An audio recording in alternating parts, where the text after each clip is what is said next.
So today we're going to be talking about something which I think is really, really important for financial advisors, and that's putting on client events. And we're going to define what client events are really all about. This is quite an exciting topic for me because it's really one of the first things I did proactively when I got involved in financial services. We've got quite a lot to cover, so I'm going to get straight into it. If you do have any questions, please type them in if you're watching it live, or send an email to me if you're watching the recording. My email address is on the screen now, but I will put it up again at the end. If you ask a question during the live presentation, I will do my best to answer it, but if I don't, I will write to you personally afterwards because all the questions are recorded. Please do follow me on Twitter if you don't already do so. And as I said, my email address is on the screen should you want to ask a question. Okay. So let's go back to 1991. And what we're looking at here is a place that I used to go to quite a lot, the Pump House, which for those of you who work in the City of London or know it, is based in Fenchurch Street. And it is just below the building that you can see top right, which is number 90 Fenchurch Street. And that at the time was the headquarters of Zurich Insurance. And I was based on the first floor there, and my job was as a broker consultant to go out and meet financial advisors just like you. My target was to see 20 IFAs a week. I don't think we even called you IFAs back then. I think you were called brokers, and that was my target as a broker consultant, broker rep, or inspector, however you know that job role, and it had to be by appointment only. And because I worked in the city, I was one of the few people who never got to use my company car. So all our appointments were made on foot. Come rain or shine, I was out there calling on IFAs, trying to encourage them to recommend the products of the very fine company Zurich Life. There's another pub which we used to go to just below there, the Cheshire Cheese, also near Fenchurch Street. And when I wasn't in an IFA's office, I tended to be in one of these two establishments with an IFA. That's how business was done. It was very much a social thing. It built relationships. It seemed to work very well. Times have moved on since then. Now, in the wintertime, calling on financial advisors on foot wasn't a huge amount of fun. As I said, it was come rain or shine, we were out there. And in the winter, it got very wet, very cold. You got through an awful lot of shoe leather.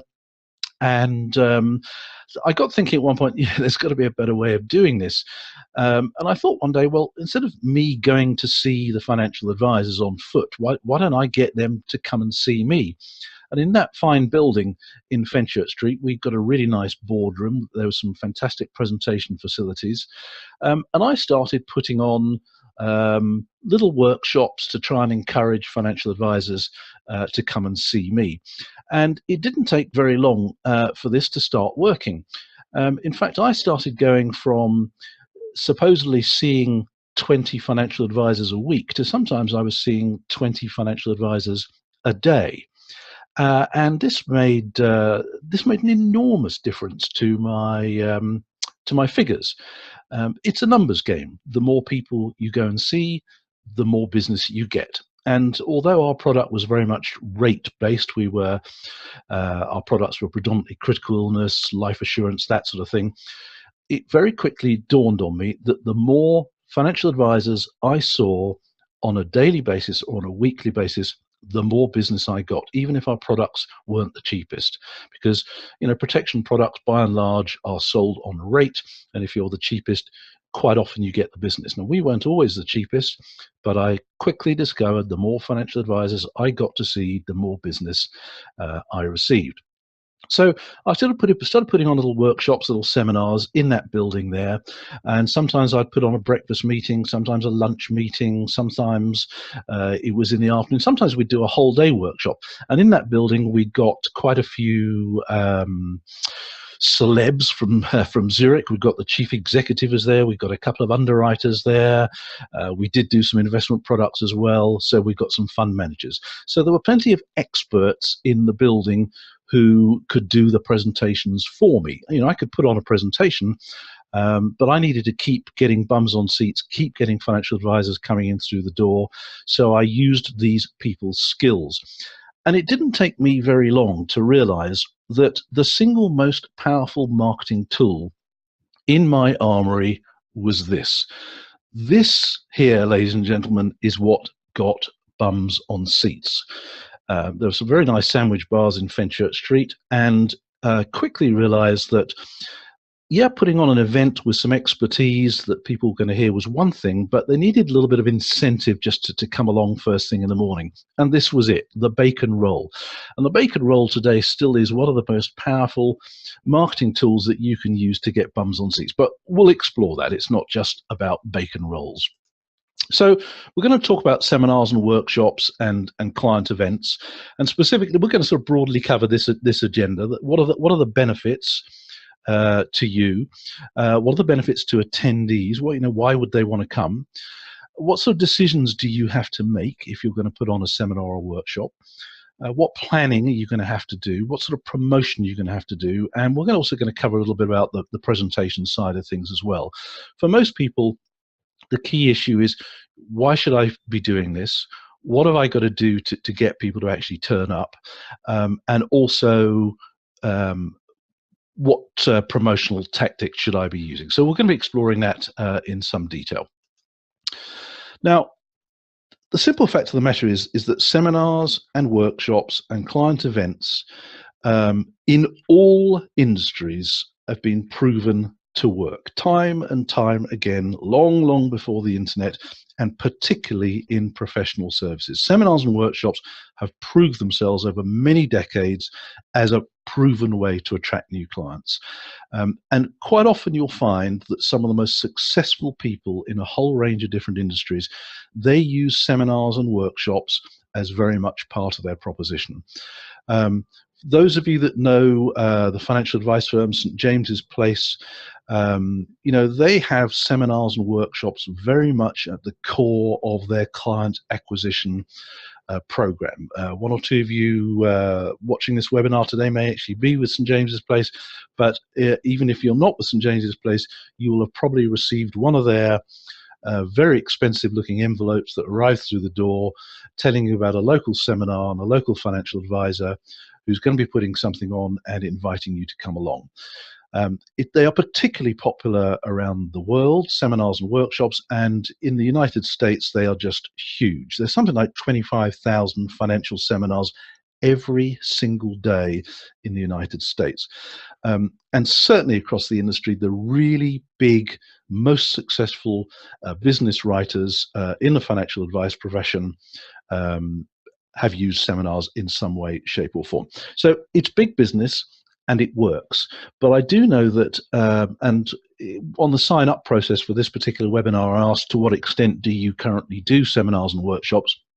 And most people registered today said that they might have done it in the past and they hadn't gone very well, so they'd stopped, or they might do one a year, or, really this is very much at the low end. So people are kind of contemplating it. We know it's a great idea, but we need some tactics, we need some strategies to make this stuff work. So that's really what I'm going to help you to get today.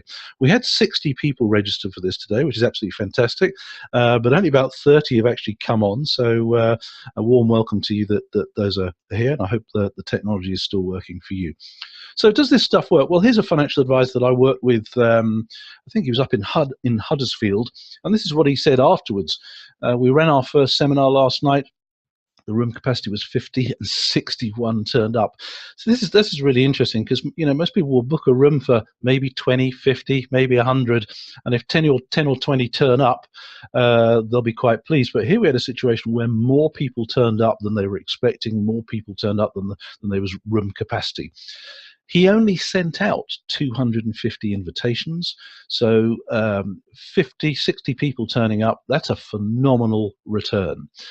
And look what he says here, the mixture of people turning up was roughly 60% new people and 40% existing clients. And that is an absolute perfect mixture. One of the things you do need to be doing when you're thinking about putting on seminars is, who do I actually want to come along? Who's this for? And if you're putting on a generic financial advice or financial planning seminar, it's also as well to invite your existing clients as well.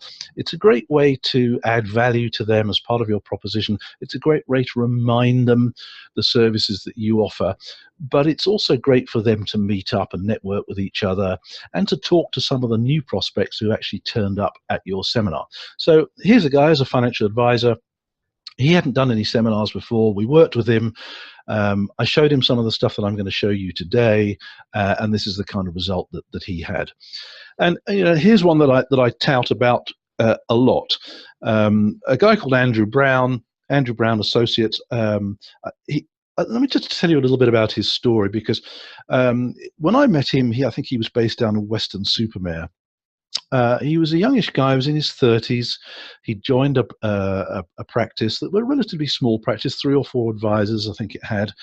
But he had big plans. He had a very serious goal to retire early, but he was prepared to put in an awful lot of work, hard work, to build up his business, build up his income stream, build up the client base, with a view to selling the business and retiring, in his early 50s, something like that. Now he got in a business advisor, and he said, this is what I want to do. And I think the business advisor was from Business Link. 1 or 2 of you may remember that. And he said, look, this is what I want to do. I'm prepared to work hard. I need to do something in my business to grow my client bank. And if I need to take on more advisors to handle that client bank, that's what I'm prepared to do. He also said, I want to retire early, and I also want a decent work-life balance. I want to be able to spend more time with my family. I want to spend more time on the golf course. This is really important to me. So the Business Link advisor said to him, well, if you want to do all of that, there is really only one thing that you can do in your business. And you have to bear in mind, this was long before the internet came along. He said, I think you should put on seminars, and you should put them on regularly, like every quarter. So our friend Andrew said, okay, I'm going to need some sort of framework. I've never done seminars before. And the Business Link advisor took him through a framework that would help him to fill the room, how the presentation should pan out, and what he should do afterwards.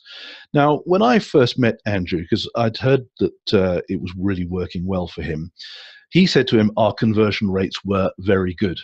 And I said to him, well, what do you mean by conversion rate? Do you mean people who turn up after your invitation, or do you mean people who become a client, or at least want to meet with you after the presentation? And he said, no, I'm not interested in how many people turn up in the room. What I am interested in is people coming up to me afterwards, or phoning me up afterwards a couple of weeks later and said, Andrew, I really enjoyed the seminar.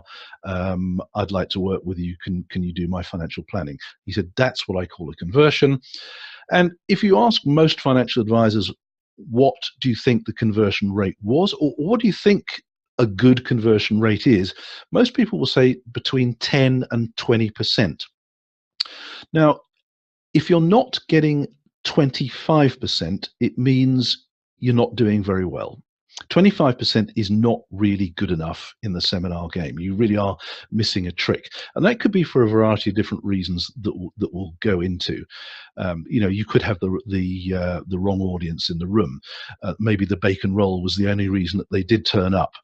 Maybe your presentation wasn't that inspiring. Maybe they didn't buy into you as a person, because if you want to get involved in the seminar game, you have to remember that good old-fashioned concept that people buy people, and that's really what seminars are about. They arrive, they see the whites of your eyes. It's you that they're buying into. So Andrew said, no, my conversion rate was very much better than that. He said it was usually up at the 100% mark. Now, that's, by any standards, is absolutely phenomenal. And he would quite often, he said to me, Phil, if it wasn't 100%, it was 90, 95%, at that level, who's counting?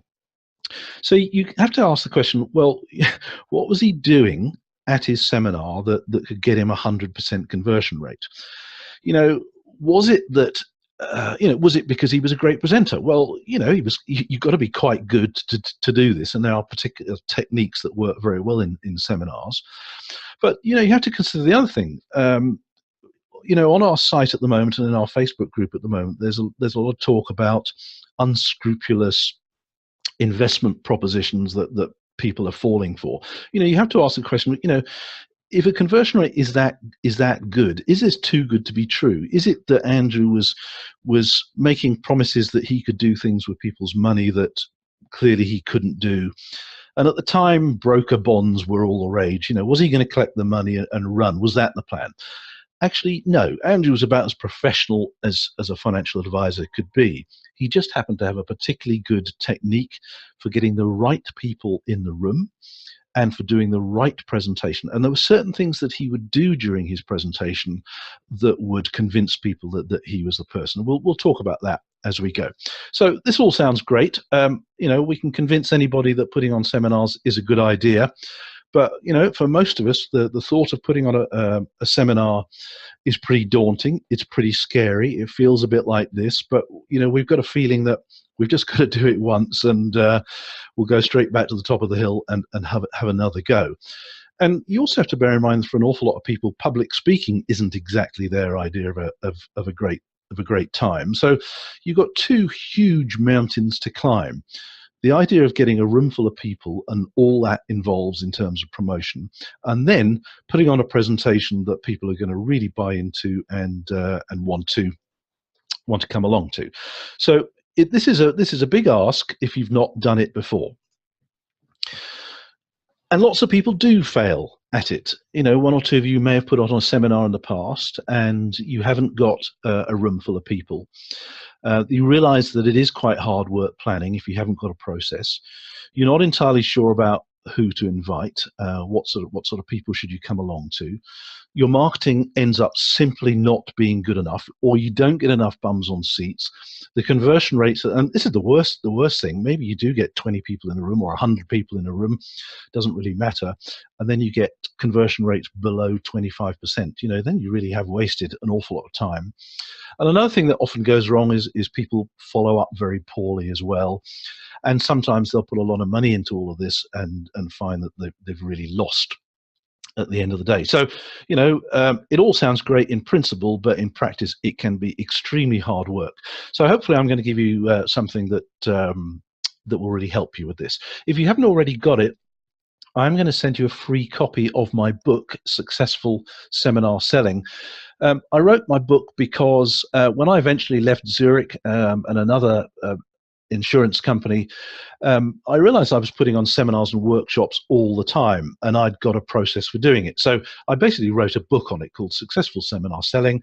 I've got everybody's email addresses who's watching this webinar, and I'll send you a PDF copy of that, which has everything that we're talking about today and quite a lot more. But what you're getting today is the really important stuff that you really do need to know.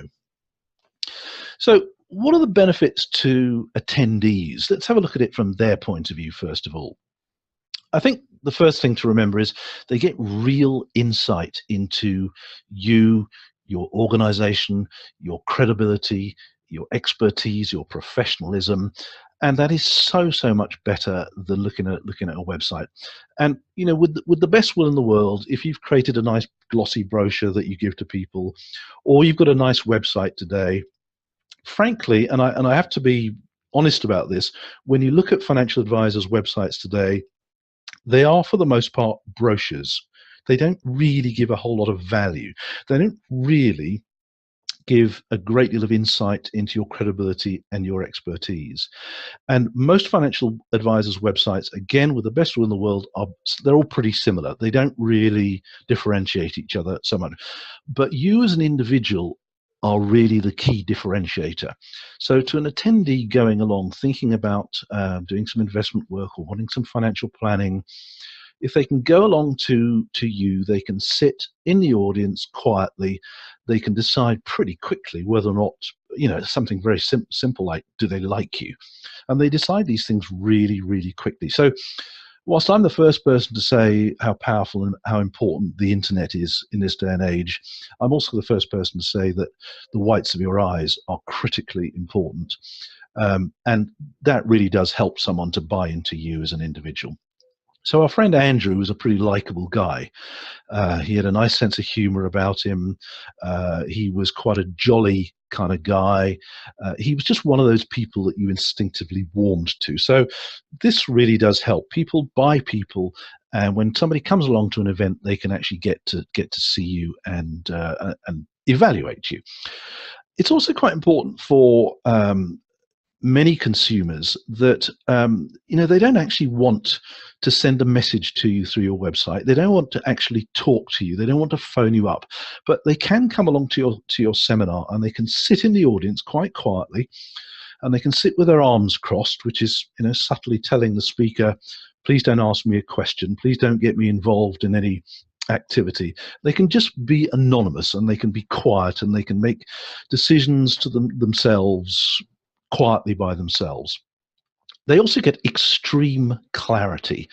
They can see very, very clearly whether or not you are an expert, whether you know what you're talking about, whether you are the right person for them. They get so much more clarity than a brochure, so much more clarity than a website. Seeing you, the presenter, up front and personal is invaluable to most people.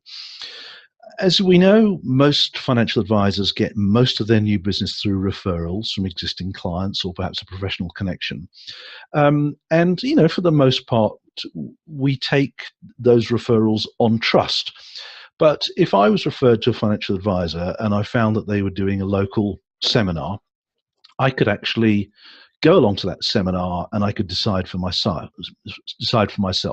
Was that introduction by next door neighbor, was it any good? And I can agree or disagree. So it confirms the third party referral. It's a really powerful thing as well. What you also quite often find is that people come along with answers, and this is the nature of the world today, particularly on the internet. In the old days, we used to say to financial advisors, if you're not on Google, you don't exist. And today we can quite often say, if you're not on social media, you don't exist. When somebody comes to a financial advisor's website today, they've arrived very much better informed than they used to. They can do quite a bit of the initial research about what they need by themselves. But they still need to get your expertise ultimately. It's like going to a doctor. Doctors will tell you today that many patients turn up with a sheaf of papers printed off Google under their arm. In other words, they're very much better informed than they used to be, but they still have questions, and they can get answers to those questions at your seminar. What else? How else can an attendee benefit? Well, it starts to build the relationship with you before they've even, maybe they do decide quite quickly that they want you to do their financial planning. But sitting in a seminar with you, the relationship starts to get going. Something else that's really, really important that we can't necessarily do on a website, and certainly not with a brochure, is we can engage all your senses. We'll explore this a bit more as well. We tend to think that people receive information just through their ears or by sight or whatever, but in actual fact, we've got several senses, and seminars are a great way to engage all of them. And I go back to the bacon roll analogy there. We're engaging two other senses, taste and smell, and this all adds to the experience of the event that they are going to. Yes, some people will go just for the bacon roll or just for the freebie, and do not underestimate the importance of freebies. We'll explore that a little bit more. And this concept of try before you buy. There are many products and services in life that we just don't quite get it until we've had an opportunity to try it. And I think financial planning is one of those. You as financial advisors are passionate about what you do. You have an awful lot of experience. You have an awful lot of expertise as well. And quite often our passion we can get a bit carried away with it. I think it's very difficult for financial advisors to actually explain with clarity what financial planning is all about.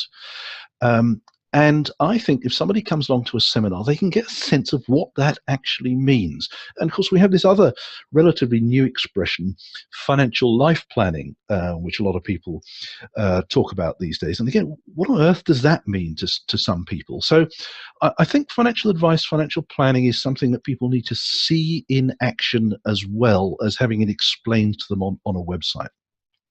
Another benefit, quite often people will do this, if you're putting on a seminar or workshop, particularly as a financial advisor, they will phone up and say, can I bring a friend or can I bring a colleague? And you can sit with them just for moral support. And what's quite interesting is if you're listening to the presentation, we as humans, we pick up very subtle signals from people that we know, and indeed other members of the audience.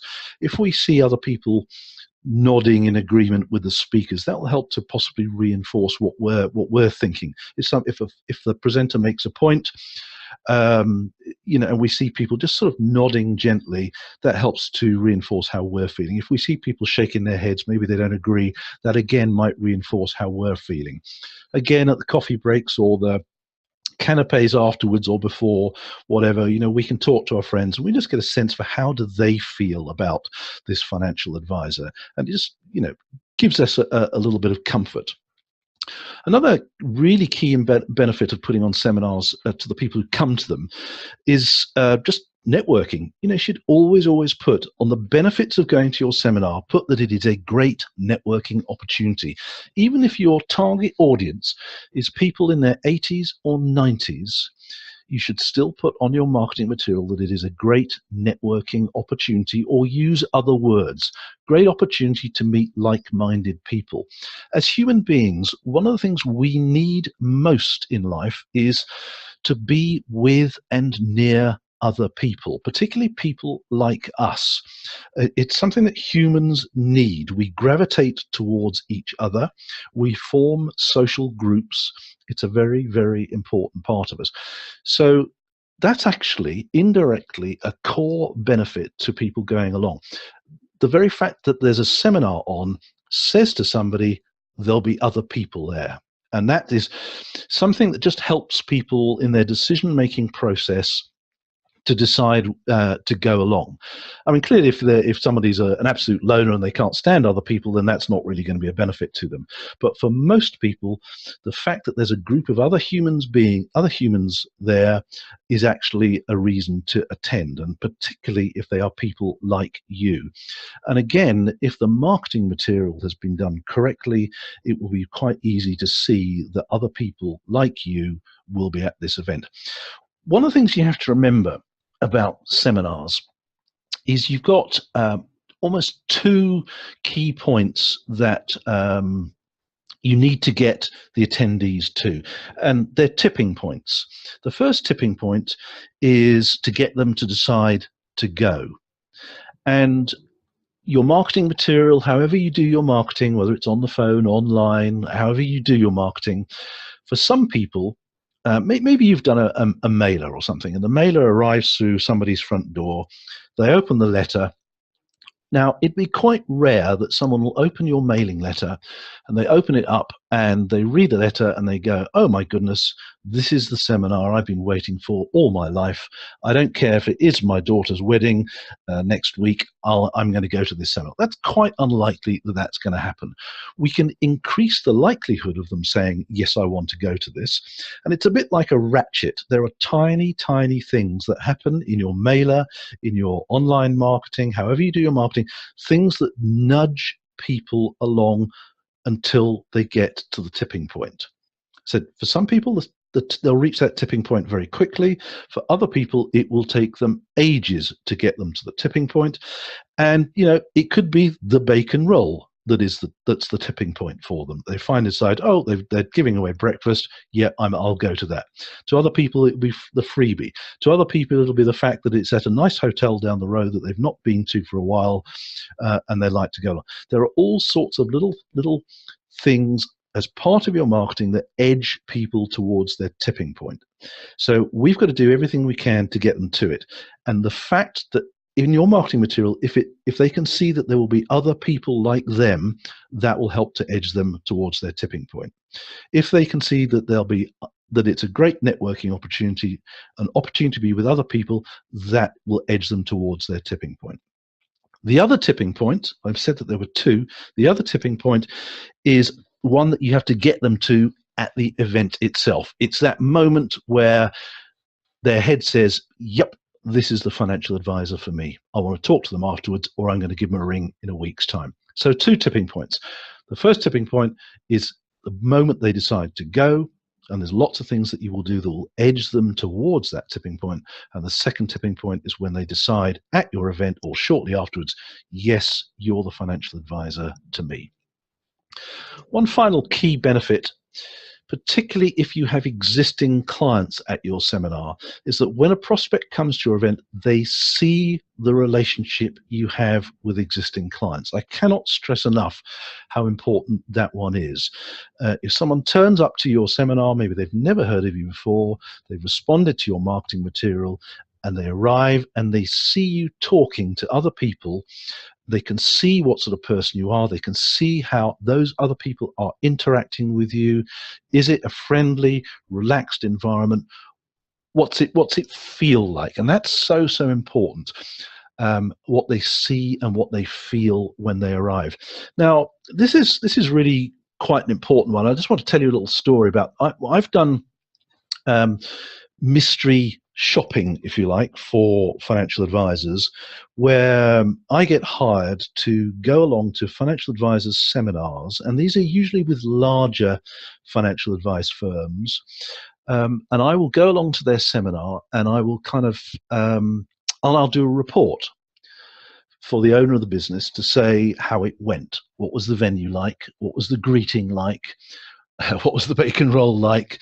How was what was the presentation like? What was the follow-up like?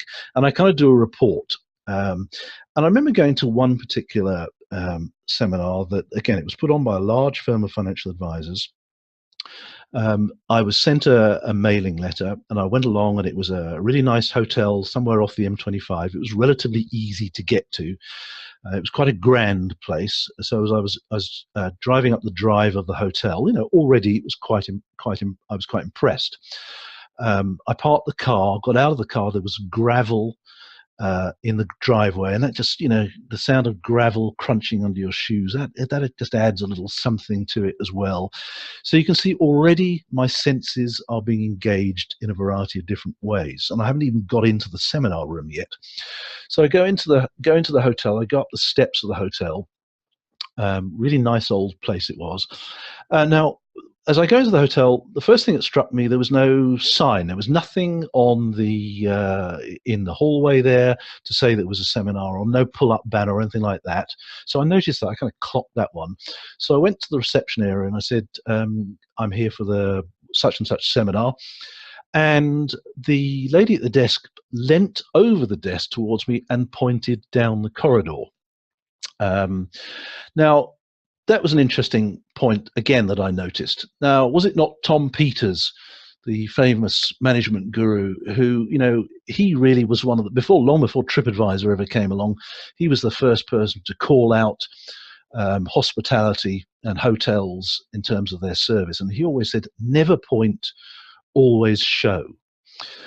So here's a little lesson. If you're going to do seminars at hotels, work with the team at the hotel and say, if somebody says, please can you point me to the seminar room, encourage them to actually take them down to the seminar and come out from behind the reception area and walk them down. So a little point there. So I go down the corridor and I could hear classical music coming out of one of the rooms. So again, my senses are being engaged. And again, I'm still not even in the room. I go into the room, and there was our host, and there were a bunch of badges on the table, and he'd got a clipboard with some names on it, and there was no way he couldn't see me, but he didn't look up. He didn't look up straight away anyway. It took him about 10, 15 seconds before he looked up, and he said good morning to me. He's all very polite. He'd got his badge on. I could see who he was, but he didn't introduce himself. And he just kind of said, good morning to me. What's your name, please? So there were none of the courtesy. There was none of the niceties. Did you have a good trip? What was your journey like? Have you found us okay? Simple stuff that will make a difference to the perception that your attendee has about you. And I gave him my name, and he looked down his clipboard, and he said, "Oh yes, we have a place for you." And he says, "Would you like a coffee?" And I said, "Yes, please." That we go. So we go over to one of the tables, and he got a bonus point here because he poured the coffee for me. Again, little point this. A lot of presenters at speakers, the ego kind of kicks in a bit, and they feel that they either shouldn't be seen or they shouldn't be seen to be doing simple things like pouring the coffee or taking people's coats. What we need to be doing is connecting with people at the earliest possible opportunity. But he did pour the coffee for me, and we had a little chat. And then he said, "Mr. Calvert, we have a place reserved for you." Now, I thought that was interesting because he wasn't supposed to know who I was. And he led me over to the second row, and sure enough, there were some signs that were printed, and it said reserved, and there were 4 reserved spaces. And I thought, okay, great.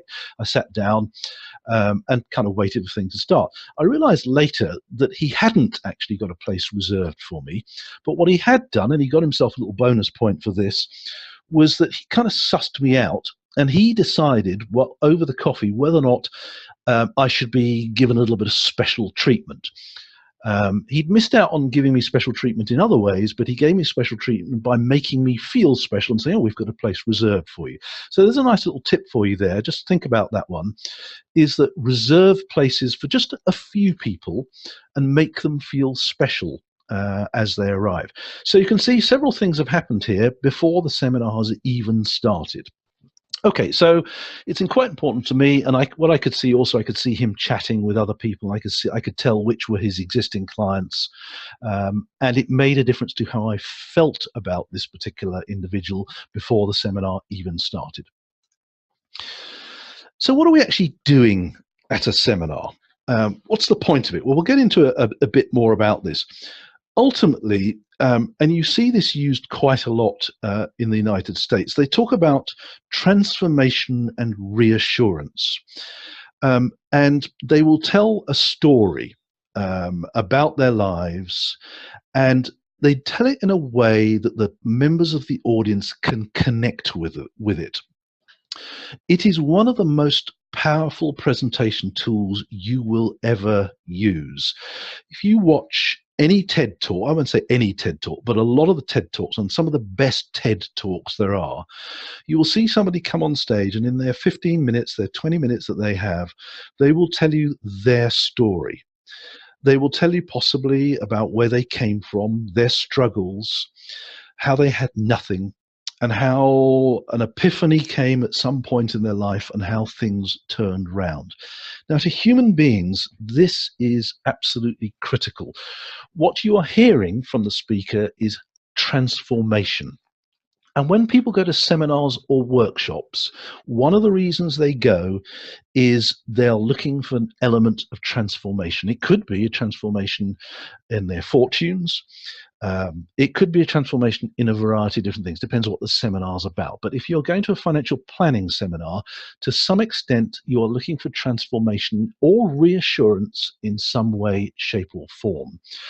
So this is one of the key things that people are looking for. And your presentation really needs to be focusing on this. But in the planning of your seminar, you need to be thinking about, how can I help to transform and or reassure the people that come along to my seminar? And it is your personal story.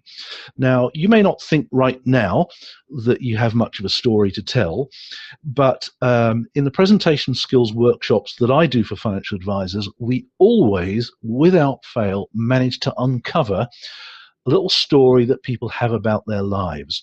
And it is that is going to really push people towards the second tipping point where they go, my goodness, I can connect with this individual.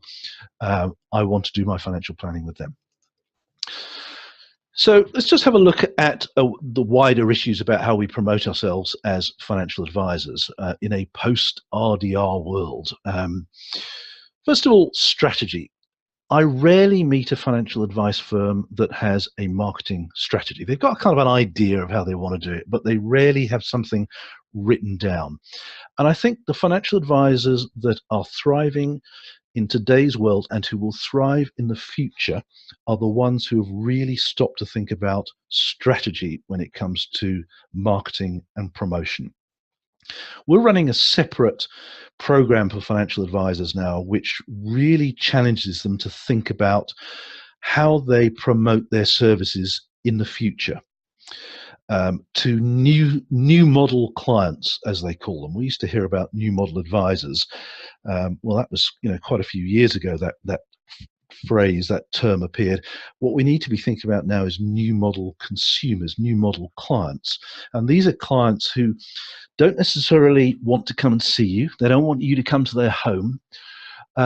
They do want your expertise. They do need your expertise, and indeed they're willing to pay for your expertise, and they're willing to pay for it in new formats, be that webinars, digital products, webinars, and seminars are still very, very high up their list.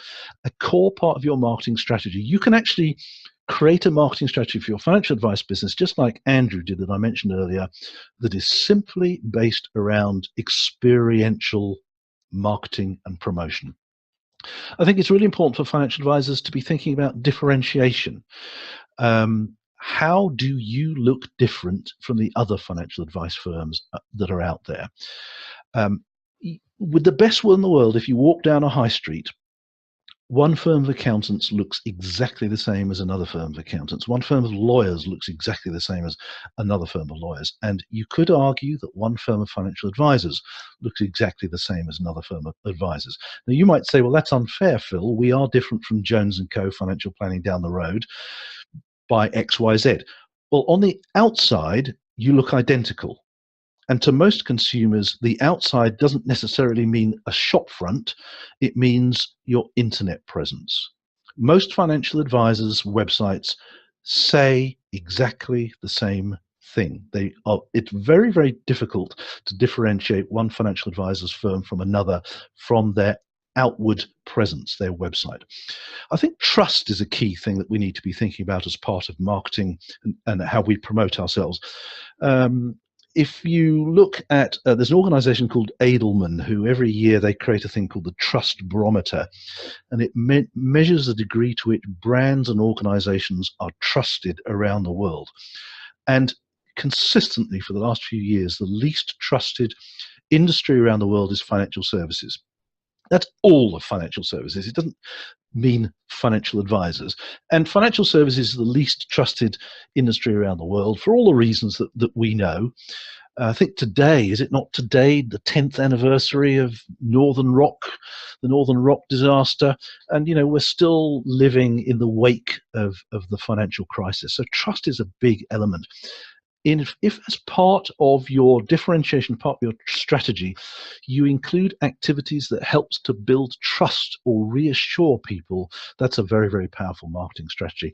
And seminars are a great way to build trust, as they are to build credibility. That's an obvious one. If you stand in front of a group of people, just by standing in front of a group of people, it implies you have expertise. It implies that you have credibility. It implies that there's professionalism as well. It's a bit like if you've written a book, the implication is that you are a leading expert, if not the leading expert on a particular topic. If you've written an article, it implies that you have expertise in that particular area. If you're standing in front of a group of people, again, the implication is that you have a lot of expertise. So credibility and professionalism, I think, can form very much part of a marketing strategy as you move forward. I think niche as well. This is something that I'm seeing financial advisors really starting to get to grips with these days, starting to focus on a particular niche market.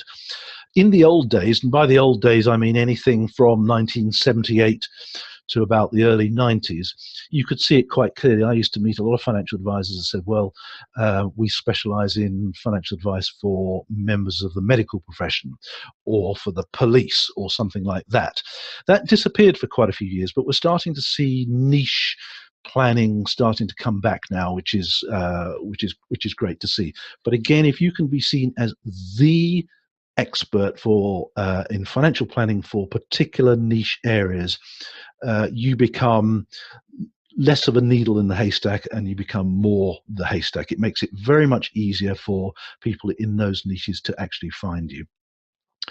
I think experiences are just critical in terms of how people perceive you. It can form very much a core part of your marketing strategy. Give people the opportunity to see and experience you live, and we'll talk about just what do I mean by events in a minute or two, because it's not just about seminars. Really engaging with people, having conversations. In the social media world, most people acknowledge that the most effective type of social media is not stuff that you just bang out there. You chuck enough out there in the hope that some of it will stick. The best type of social media is social media where you actually engage with people. You have conversations with people. You listen to what people are talking about on social media and you respond to them. You try and have a conversation, just like you have a conversation in a pub, at a dinner party, at the golf club. That's what good social media is all about. And again, if you can create a marketing strategy based around engaging with people and listening to them, having conversations, that's incredibly powerful. Sharing and helping people. Again, there's a wonderful book called The Go Giver. If you've not read The Go Giver, I strongly recommend it. I'm just reaching over to a bookshelf now to get it off. This concept of giving to get, I'm sure everybody's heard of that. The more you give, the more you get. The best networkers in the world are the people who go out their way to help other people. The worst networkers in the world are the people who go to a networking event and they sneak into the seminar room and they put business cards on the chairs. So there's a wonderful book called The Go Giver. It's by a guy, Bob Berg and John Mann. Berg spelled B-U-R-G, Mann spelled M-A-N-N, The Go Giver. Absolutely superb book. It's really short. You can read it in a couple of hours, but really does give you a feel for how you can employ giving and sharing as a viable marketing activity, and adding value falls into that block as well. I think we're also living in an age now where it's where we talk about influencers. We talk about YouTube influencers. The people who have millions of followers on YouTube, they are influencers. People follow them. Many of you watching this webinar will know Gary Vaynerchuk, Gary V. You'll have heard of people like Grant Cardone. You could also argue people like Tony Robbins, people like that. They are influencers in this day and age, and there is no earthly reason that you can't be an influencer in your marketplace, in your community, and in your area of expertise, and be seen as somebody that other people look up to. In other words, so that you have loyal advocates, followers and fans of what you do. I can think of two financial advisors, and I am going to refer to them a bit later on as well, who are reaching that kind of status. Martin Bamford of Informed Choice. He is a PR genius, and he's still quite young. And I know many older financial advisors, they do look at Martin and go, how can he know so much? How does he have such a following being so young? Well, he's worked at it. Another financial advisor, I mention him quite a lot because he's a superb example of this, and that's Pete Matthew down at Jackson's Financial Planning down in Penzance. He's using technology to become an influencer within the financial advice profession. And he has got fans, he has got followers as well. In the life planning world, look at people like Paul Armson. He has followers, he has advocates. He also has people that don't like him as well. And this quite often happens when you get to that kind of status. There are people who go, no, don't like him, but he has more followers and fans than people that don't like him. And this, again, is something that you could do as very much part of your marketing proposition, and you could use seminars and webinars as a way to start building your fan base, for want of better expression.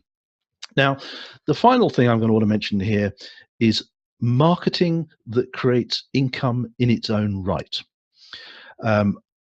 And seminars are a perfect one. We are going to talk about, I can convince anyone that they should be putting on seminars. When I then go on to say to them, you should also be charging for your seminars, people start looking at me a bit oddly. They cross their arms and they're not quite sure that's a good idea. And you can see it's written on their face, I'm happy to put on a seminar, but I'm not sure that if I charge for it, I'm going to get any everybody's going to come along, which is really interesting because, we've got 60 people registered for this webinar today. Every single one of them paid to be on it. So the idea that asking people to pay for something of value will discourage them from coming along is just simply incorrect. If the amount you charge people is wildly inappropriate for the value that you're giving, then sure, they're not going to come along. But, let's go back to Tony Robbins again. I know that one or two of you on this webinar have been to Tony Robbins events, and some of his events are incredibly expensive. But you believe in what he has to say, you are a fan of his, you can see that he's credible, you can see that he's also got other fans and followers, and you perceive that there is value in that. Now, think of it this way. If you put on seminars and workshops for whatever reason, and you charge for them, instantly you've created a new income stream. Instantly. For most financial advisors, they will put on a seminar to attract new clients and also to add value to existing clients. But isn't it an interesting concept to charge people to become a prospect? It's an income stream, but if people can perceive your seminar to be of value, there's no reason why you shouldn't charge for it as well. So really what I've just done there is just run through a few thoughts about what I believe that marketing and financial planning business should look like in a post-RDR world. And all of this stuff you can do live. Okay, onwards. So what type of events could we put on? When I say seminars, what does that actually mean? What it really means is any opportunity that you can create or that you can find for you to get on your feet and be seen and heard live. And that could be a seminar, and all the variants of seminars: breakfast seminars, lunchtime seminars, evening seminars, whole day seminars, weekend seminars, you name it. There's all sorts of variations on the theme. And when you're deciding what you should do, be guided by who is it that you want to come along. If your target audience is parents with young families, do you think that a breakfast seminar would be right for them? I really don't think so. So choose the type of event that suits your target audience. I know that sounds incredibly obvious thing to do, but it is amazing how many times financial advisors don't do that. And I'll give you a simple other example. There are lots of financial planners who will put on, they've got a target audience of people maybe in their 70s and their 80s, and they will put on a lunch event followed by a seminar. And they put this event on in the summer. And then they wonder, and I'm not being rude here, then they wonder why half the audience is asleep during the afternoon. Why would you want to put on a seminar after lunch to an audience that frankly would rather be asleep at that particular afternoon? As I said, I'm not being rude here. I'm just trying to make the point that choose the type of event you put on to suit the type of people that you're putting on. So seminars, and they can be short, they can be long, you decide, but we'll get into that. You can put on workshops, in other words, where people get involved a bit more. They actually do some work as part of it.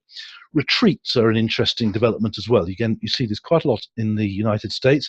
I wouldn't say this is something that you put on straight away. You want to get used to doing seminars in their various formats first before you start doing something like a weekend retreat or even a week-long retreat. And a retreat is where you can charge a large amount of money to do an event in a really nice hotel, perhaps a spa, or even overseas. You might have been on a retreat yourself, maybe been on a yoga retreat or something like that. You know the sort of thing I mean. But that's more of an advanced thing to do, but it can very much form part of your value ladder, which we'll talk about in a minute. Your events also don't have to be formal presentations where you put on a seminar and you talk about the joys of inheritance tax planning or financial planning. They can be simply what's called a client appreciation event. I'll give you a couple of examples in a minute, where you're just saying thank you to people, get them along, give them a bit of a wine tasting or something like that. Swap the bacon roll for something a bit fancier. A client appreciation event where maybe you speak for all of 1 minute, but it's an opportunity for social warmth, for your clients to network with each other, for you to say thank you. Local sponsorship is another area where you can get involved in. And again, I'll show you an example of this in a minute, where there are other events that are taking place locally where you as an organization choose to get involved, maybe sponsor something. So for example, I think Jeremy Squibb from Serenity Financial Planning is on this call as well today. Now, Jeremy sponsors a local bowls club down in Cornwall where he is, which means the Serenity logos at the side of the bowling green, and Jeremy gets to go along and present the prizes. So again, it's another opportunity for him to be seen and for him to be heard. Networking events as well. If you're a member of BNI, again, it's an opportunity for you just to be speaking. Here's an idea for one or two of you. People often talk about the benefits of networking, or going to BNI or NRG or some other networking event, which is a three-letter acronym. You know, one idea I've seen a couple of financial advisors doing is they start putting on their own networking events. Now, this is I think this is a really, really good strategy, where you, instead of saying, right, we're putting on a seminar, you do some marketing to local businesses that says, we're going to be putting on a networking event. It's going to be in the back room of the Bull and Bush or the hotel or wherever you happen to be. Every second Monday of the month, networking event on a Monday evening. Come along and whatever, there'll be a speaker, so that you become a hub within your community. So don't go to other people's events. Why not put on your own? And you know, initially you may only have 5 people turn up, but that's 5 people that you get an opportunity to talk to network with, yes, to give out a business card. And then you say to them at the end of the event, look, we're going to do this again next month. Please come along, and it's going to be free to you to come along, but the price of entry to you is to please bring along somebody else. And before you know it, you have got your own thriving networking hub, which gives you an opportunity every single month to get on your feet and to talk to people. Really, really powerful. I can't recommend it highly enough. And finally, webinars. You know, we're in a modern age. We're on a webinar right now. Do this online. You don't have the face-to-face aspect that you do, and you don't have the whites of your eyes aspect, but it is another way to communicate the value that you have. And you know, just to give you a couple of examples here, again using Serenity Financial Planning, they've just finished a roadshow around the UK in various places, client appreciation events. Here we can see Clive Thompson, and you can see they've got a couple of singers in the background there. They've got clients who've come along. They've got canapes. They've got a few drinks. It's just an opportunity for him to say a few words. There's no hard sell. There's no sales pitch. It's a warmth. There's social warmth there, and that's the really, really important thing. And they asked other members of the Serenity team just to say a few words about what they do. And here we can see Tina and one of her other advisors at an outdoor event that they put on as well. So client appreciation events are really important. Here's one where, again, Jeremy Squibb put on a charity event, helped form part of a charity event down in Cornwall, where they got several brass bands, the top brass bands from around Cornwall, to put on a charity event. And this was a big, big event. And first and foremost, it was a charity event. But, you know, Jeremy tells me they have attracted new clients as a result of putting this on, simply by putting this on. So, in other words, getting involved in your local community and putting on events can work. So, Informed Choice in Cranley, short, simple inheritance tax seminars on a particular date. This is aimed fairly and squarely at Martin Bamford's local community, but something else Martin gets involved with so that the local community knows him. This works quite hand in hand. So he's putting on some seminars, but alongside that, Martin's firm, I believe this is Martin's, his mother, they get involved in the local village. This is Cranley in Bloom. So it's helping the village to look smart, and volunteers go around, they look after the flower beds. And Martin helps to sponsors Cranley in Bloom. So of course, when the prizes are dished out, He gets to stand up in the local garden centre here with a nice audience so that people can get to know him. So the next time he puts on an inheritance tax seminar, people will already know him from something that they already know and enjoy. So putting on local seminars, but also getting involved with local communities is a very, very powerful combination. You know, it's quite one thing to say, put on seminars in a local community, but help your local community to get to know you by getting involved in other stuff. And Martin's done that particularly well down in Cranley. Okay, so we've looked at the benefits of seminars to the attendees. What about the benefits of seminars to you as a financial advisor? Well, I think we've covered quite a lot of this. You know, it's a very proactive thing. A lot of financial advisors do their marketing by accident. But it is proactive. You have to put a date in the diary. You have to decide to do this. You've got to sit down. You've got to do some planning. It's different. It's creative. It's a great way to show off your expertise. It does all the stuff that I've been talking about, building trust, enhancing your credibility. I can't quite remember why I put peer pressure on there. No idea. But your referrals increase. Now, this is such a no-brainer, this one. You already receive referrals from existing happy customers, but an amazing things happen if you put on a seminar. Even if you don't get 100% conversion rate, maybe you only get 30% conversion rate. The fact of the matter is that people who go to your seminar will tell other people about it. They will, if they enjoyed your seminar, they will go away, and I've got a figure for how many people they refer. In a minute or two, they tell other people, I went to a fantastic seminar from Jones & Co. Financial Planning. You want to check them out. It enhances the perception of your expertise and your authority, and you can put on seminars in a particular niche. So you can make the content totally and focus on your particular niche that you're trying to target. Seminars are an incredibly cost-effective marketing tool. You know, other than social media, the reach that you get through seminars is amazing. So for the money that you have to invest to put on a seminar or an event, the return you get is incredibly powerful. It's a very good use of your time. I'll talk about opening doors in a minute or two. You know, you've got the very fact that people turn up, you have multiple warm prospects sitting in the room. The fact that they turned up makes them a warm prospect by definition. You're building your list, and I'll talk about this a bit more, because again, even if they don't become a client, they become what I call a new model client. We need to think about a new definition of client in this day and age, and I'll talk about that in a minute or two, but you've at least added them to your list of prospects. By putting on a seminar, you are differentiating yourself. You know, for most financial advisors around the UK, it's rare to find them putting on events. So if you put one on, you dramatically differentiate yourself from other financial advisors locally as well. They are incredibly profitable. The return on your investment is absolutely phenomenal. As I mentioned earlier, if you charge people to come along to your seminars, you have got a new income stream, which is absolutely fantastic. You also find once you start doing these things that they are extremely good fun. Whilst it is a marketing and communication activity, it's great fun for you. It's great fun to get your team involved as well. And you enjoy the networking with your clients as much as you know, they enjoy meeting each other.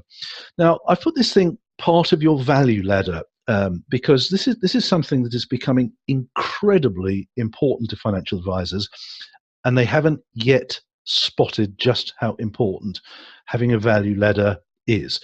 And it builds on something I mentioned earlier.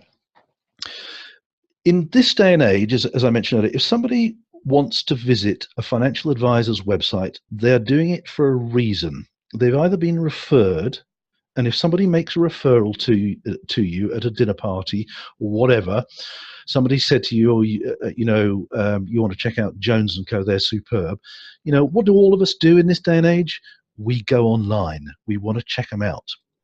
And if you want a financial planner, the chances are you want a financial planner for a very specific reason. Now, we're in a world now where we charge fees for our services. When somebody arrives on your website, down there on your value ladder, they don't know you from Adam. They've only ever heard of you perhaps through a referral. So literally you have no relationship with them whatsoever. They have no idea what value you have to offer. But to get them from bottom left to top right, which is arguably your most expensive or your most high value service that you offer, in this day and age, if they don't know you, to get you from bottom left to top right is a big ask by any standards. To get them to a point where they're prepared to trust you and to pay for your advice is a big ask, and yet you have no relationship whatsoever with them. In this day and age, we have to construct a value ladder where we take them step by step, where we build the relationship through steps of value until, so in other words, so they become more and more comfortable with you. It's quite one thing to have on your website, we do financial planning and it costs XYZ. I think that's a really tough ask to get people from there to the top in one jump.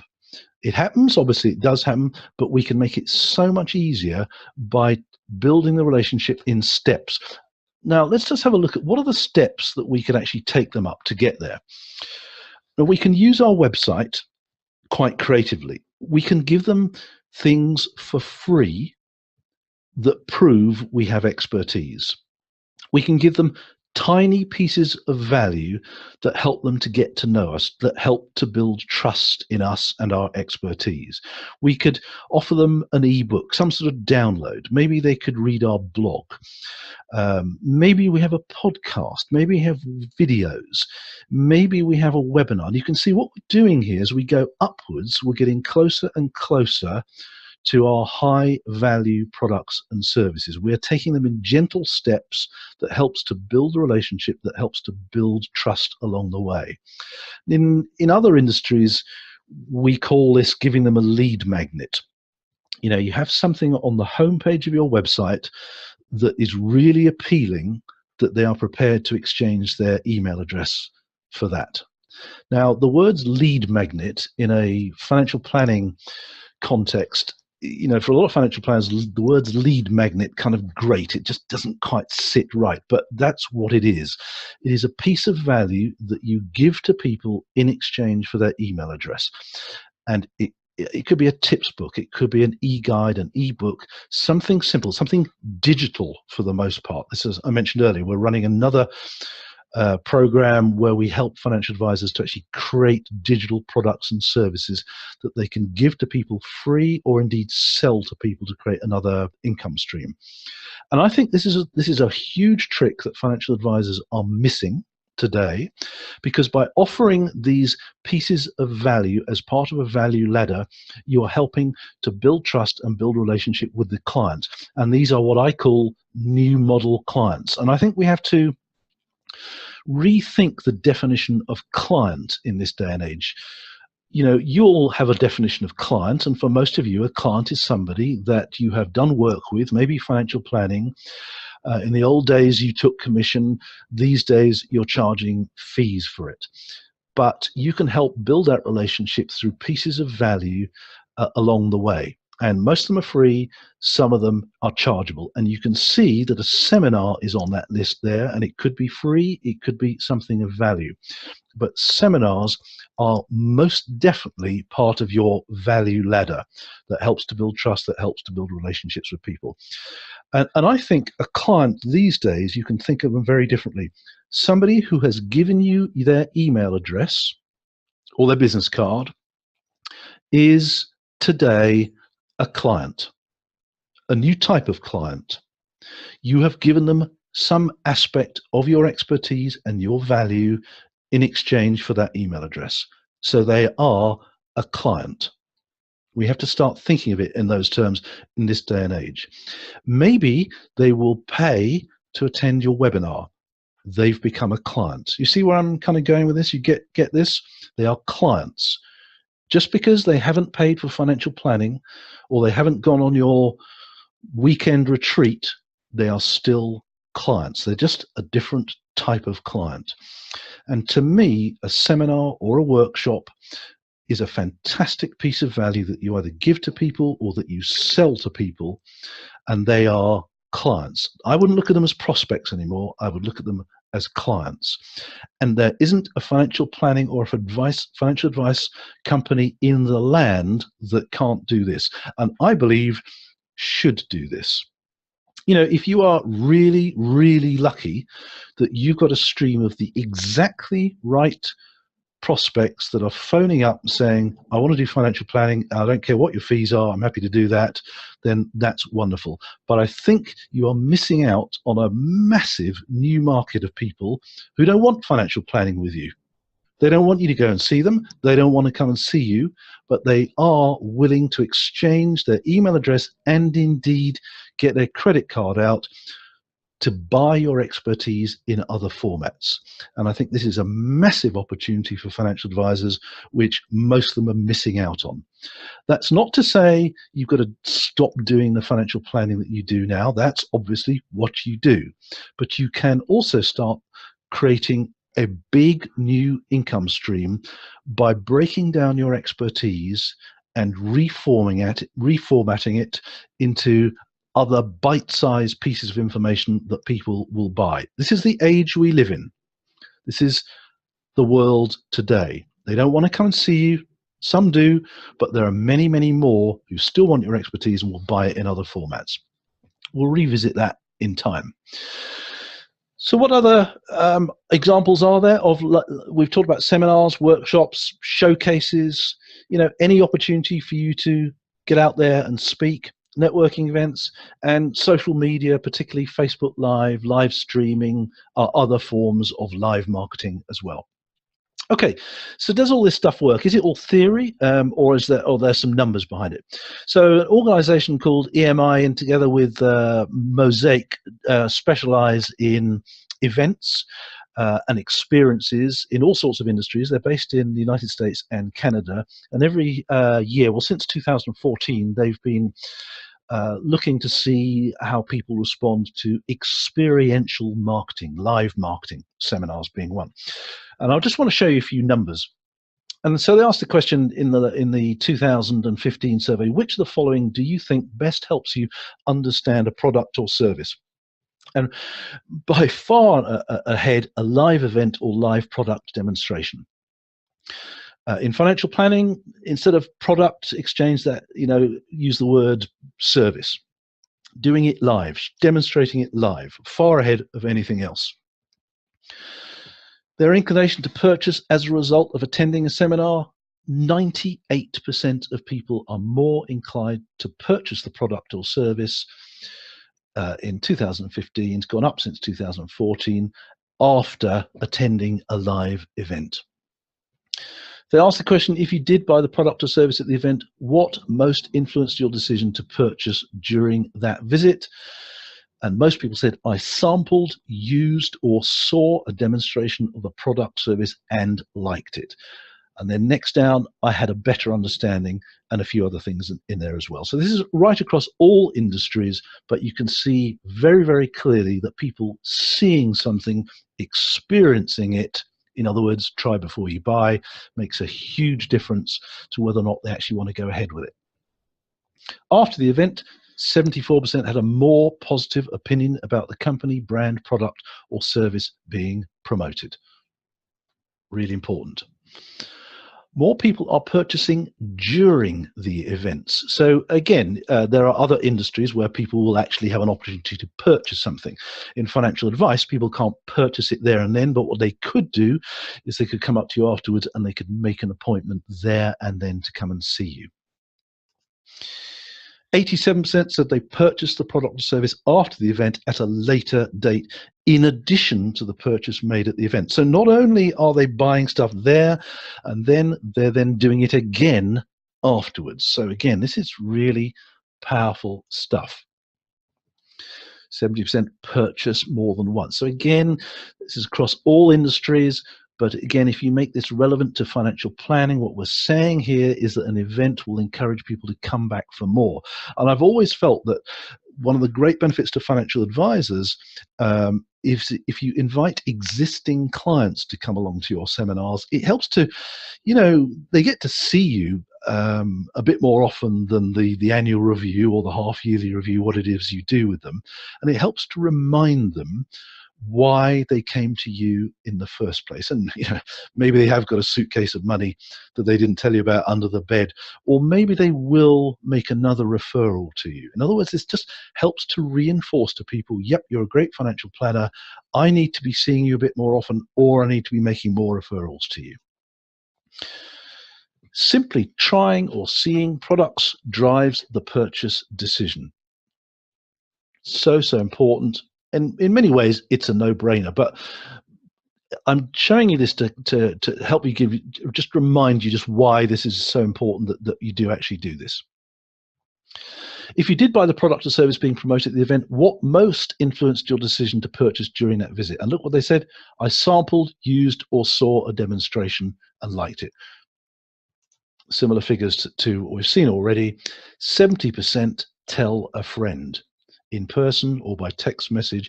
And look at this, 96% of people, when they tell a friend, mention the brand or company. So this stuff works. It's really powerful. And when they do tell a friend, most of them mention the company or brand during the event. So let's just kind of sum this up. What comes out of this research: events and experiences significantly improve brand perception. 74% had a more positive opinion about the company. More consumers are purchasing during events and experiences. So within financial planning seminars, they're coming up to you, maybe they're asking questions, but they want to make an appointment. Event participants are very likely to become regular customers. In other words, they'll come back for more, they'll make more referrals, and it's a very, very powerful tool to drive word of mouth. So I hope you're getting this. I hope this is coming across as to why it's important. And I think it's worth pushing this. More benefits seminars. It's really high visibility. It's very high touch. It's positioning you as an expert. Now, if you are positioned as an expert, guess what? It means you can charge higher fees. The more expert you're perceived to be, the more you can charge. It's a numbers game. The more people you get to see, the more business you get. I go back to those days when I was a broker consultant for Zurich Life. Although we were promoting a rate-based product, the more financial advisors I went to see, the more business I got. And I would argue that putting on seminars is a much better activity than networking. We can go to networking events, NRG, BNI, but when we put on our own events, in other words, when we're in control of it, it's very much more influential and you are perceived to have more authority. You've got warm leads, as I said earlier. The fact that they turned up suggests that they are warm lead by definition, and it increases the number of referrals you get. Now, here's something else. If we just want to step into the sales arena here, and I know that you're not selling products as financial advisors. If you're selling anything, you're selling yourself, you're selling your expertise. But the simple fact of conducting a selling activity in a standing position increases the amount of sales that you get. Simple as that. So next time you're trying to encourage people to work with you, you want to be standing in front of them. Yeah, email's great. Yes, social media is great, but they can't see you standing. When they see you standing, it implies authority. You're not actually selling though. What you're doing is demonstrating your expertise. At a seminar or workshop run by a financial planner, you're not selling a product, you're demonstrating your expertise, or you're demonstrating solutions. Remember I talked earlier about transformation? This is where this comes into play here as well. You get really high conversion rates. Our friend Andrew, as I mentioned earlier, was getting very nearly 100% conversion rates during his seminars. It's a great way also to cement recently new relationships. I love this one as well. Maybe you've got a new client that's come along. You've done the financial planning bit, and maybe you met them a month ago and you've already had a meeting with them. You can go back to them and say, look, we put on a quarterly seminar as part of our value proposition. Please do come along. Maybe you'll hear something that we've not already talked about. It's a great way to cement recently new relationships. And as I said, when you've got a room full of people, even if the room full of people are people you've never met before, room full of strangers, these are now new model clients. They have given you their time, their email address, their business card in exchange for your expertise. These are now clients. More benefits. Goodness me, the benefits just keep coming. Great way to build press relationships. You know, one group of people that you should always invite to your local seminars is your local press. So wherever you are, get to know your local journalists, tell them about it in press releases. They might even do some marketing on your behalf. Tell the press, build relationships with them. By putting on seminars, if you're looking to sell your business in the future, a future buyer will be very interested in the fact that you put on events. It increases the perceived value of your business if you're an organization that puts on regular events. Maybe you do have other marketing activities as well. Seminars are a great way to complement what you already do. As I said, you get loyal advocates, you get fans for what you do. They tell other people all about you. And trust me, the testimonials that you get as a result of you doing your seminars are just priceless. There are testimonials and testimonials. We'll talk about that in a minute or two.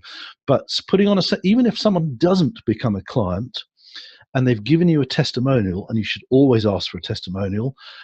Some of these testimonials will get you business even from people who have never come along to one of your seminars.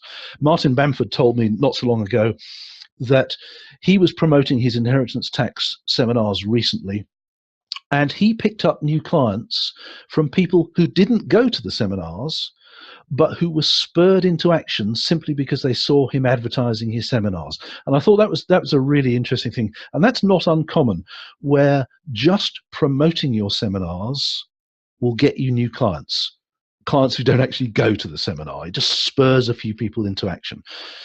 And it also says to them subtly, oh, they're putting on a seminar, they must have expertise, I must make an appointment to go and see them. I think you should also start seeing seminars now as not something extra that you do as a marketing activity. It's actually part of what you do now. It's part of your value proposition. The communication of financial expertise in new formats is now part of what you do. I often say this when it comes to social media as well. A lot of financial advisors look at social media as something extra that they feel they ought to be doing because somebody told them, or we might pick up a few clients. If you turn it around the other way and look at the communication of high value content through the medium of social media is part of your value proposition. It's not something extra, it's now part of what you do. And as I said, you can also put on very, very high value versions of what you do. You know, go back to the value ladder. The first time you ever come into contact with Tony Robbins, for example, it might be a video on YouTube, it might be a download, but he has a value ladder. All these people, all these so-called gurus have a value ladder, and they take you up that value ladder, and they know that some of you will eventually spend a huge amount of money with you for their highest value service proposition. Most people don't ever get to the highest value service or product that you have, but some do, and that's what they do. So they all have a value ladder. And so you could do that as well, have very high value versions of your seminars. But I said I wouldn't do that initially. Let's just get this underway. Let's make a success of them, and then we can start thinking about doing things later. And I put there, so I'll just go back a slide there. I put there, I can't go back, building your own network. That's a really important thing, this, where you can get to a point where you have your own, if you like, your own inner circle. And that could be just 5 or 6 people that pay you a very, very high retainer to have access to you once a month, through seminars, webinars, workshops, weekend retreats, whatever you want to call it. Some people will pay a great deal of money to be part of a very small inner circle. More benefits of seminars. People believe, remember, and act on more of what they see and experience than what they just read or hear. So that says straight away, you know, let's ditch our websites. I'm not going to say ditch your websites. What I'm saying is give people the opportunity to see and experience you. So important. And as I mentioned earlier, some products and services need to be seen and experienced before they get it. I remember when life planning first appeared in the UK, George Kinder was probably the only person who was promoting life planning. And for a lot of financial planners, they said, well, I just don't get it. And I don't get George Kinder. And I said, George Kinder was kind of seen as a bit of a guru. And as, like a lot of gurus, not everybody bought into George Kinder. A lot of financial advisors thought, this life planning stuff, it's all a bit fluffy. And some said, no, I do it anyway. So I felt, and Tina Weeks of Serenity Financial Planning felt, actually, no, don't take that attitude. There is much more to life planning than meets the eye. It's not all about meditation. It's not all fluffy sitting on bean bags around a room. So we went around the UK and we put on some seminars where we did a real stripped down version where we said, this is what life planning is really all about. And it helped those financial planners who kind of felt like they were interested in life planning, but didn't really get it. They didn't really understand it. So, and I think that's a great example. So by putting on a seminar, it helped some financial planners, in fact, quite a lot as it happens, to finally get it. That they had that moment, that epiphany with it, right, I understand what this is all about now. And I think the same goes for financial advice, for financial planning, whatever you do, however you describe what you do. By putting on a seminar or workshop, you're helping people to experience it, possibly for the first time in their lives, so they can finally understand it. Okay, so where's the money come from in all of this? Well, the first thing you will discover is when you start putting on seminars, if they go well, is you get very high conversion rates. So if you're not getting 25%, you're not working well. You should be getting a lot more than 25%. So if you're watching this webinar today and you suddenly think, well, I want to be putting on seminars and because I want to attract some new clients, or maybe you're putting on some seminars purely to attract new professional connections. Don't forget that. You don't have to put on seminars to attract clients. You can put on seminars to build relationships with local professionals so that they refer business to you. Be prepared for high conversion rates. Be prepared to possibly have more new prospects than you can currently handle. So just be prepared for that. If you get more referrals, you're going to get more income coming in. When you market your event, as I mentioned with Martin Bamford there, you will get people who won't come to your seminar, but it will spur them into action to become a client. You will also find, as a direct result of putting on seminars, that you will get consulting requests within organizations or privately. You will get people who see your seminar advert. They don't want to go to your seminar, but they do want consulting with you. So consulting work can be very high fee work as well. In terms of profit as well, I don't know if you've ever sat down to work out the cost of acquiring each client, but when you put on seminars, that cost goes through the floor. When you start charging for your seminars, you've instantly created a brand new income stream, which can be incredibly profitable. Now, let me go back to my friend Andrew, the guy who was getting 100% conversion rates at his seminars. Now, his seminars were free. And he committed himself to doing this every 3 months. And he wanted to do it for five years or so. He was that serious about building his business. And he got to the point where he was getting more clients coming in than he could handle. And although he was taking on more advisors, he realized that he wasn't getting the work-life balance that he wanted. He wasn't spending more time on the golf course. He was spending time dealing with these new clients. And the point came where he got the business advisor in again, and he kind of said to them, to cut long story short, how do I tone this down? It's working, but it's working too well. The business advisor gave him the wrong answer. The business advisor said, well, why don't we start charging for your seminars? Put on the same seminar, but why don't you charge people to come along? That'll put off a few. So Andrew thought, yeah, that sounds feasible. So he starts charging £150 a head for the same seminar. Now, you do the sums. He had 50 people in a room. He didn't charge 150 quid. He put in a discount, and we'll explain why in a minute or two. And the discount was down to about £97. Now, you're the financial advisors. Do the sums. What is 50 multiplied by 97? Yep, it's a decent amount of money. That's people who have paid that money to him in advance.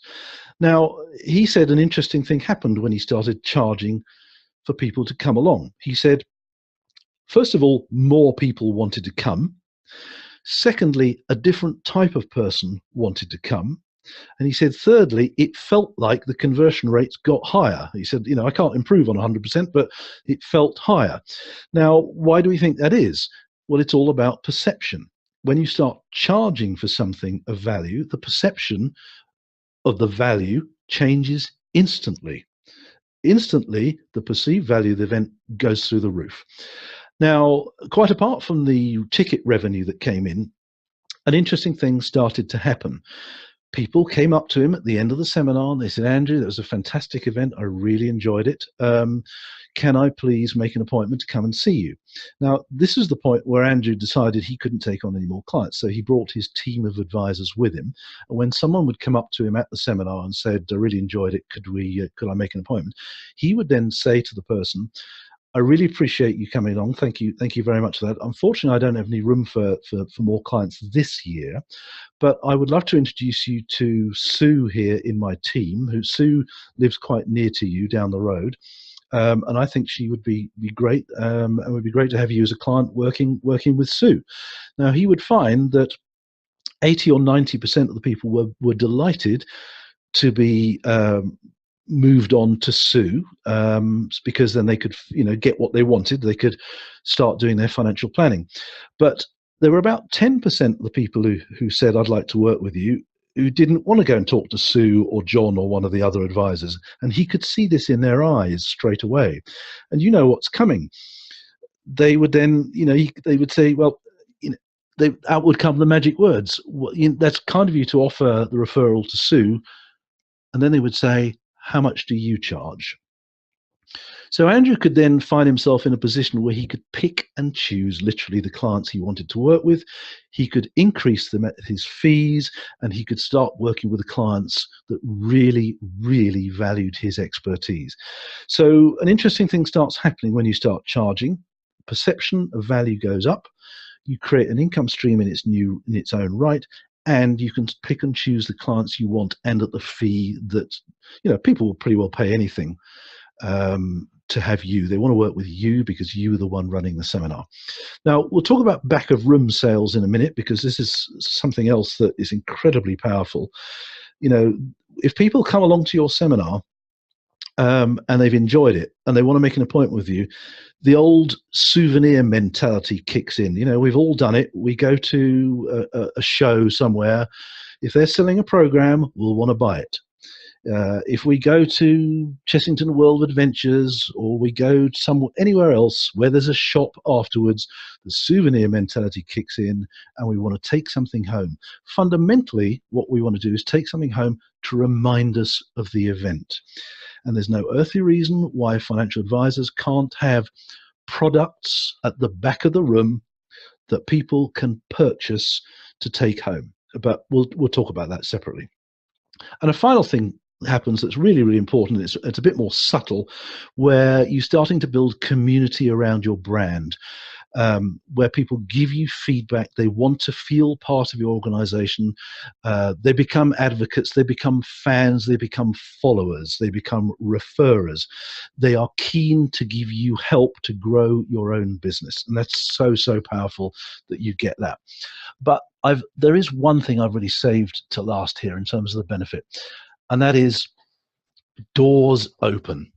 Unexpected doors open to places that you never thought would ever happen.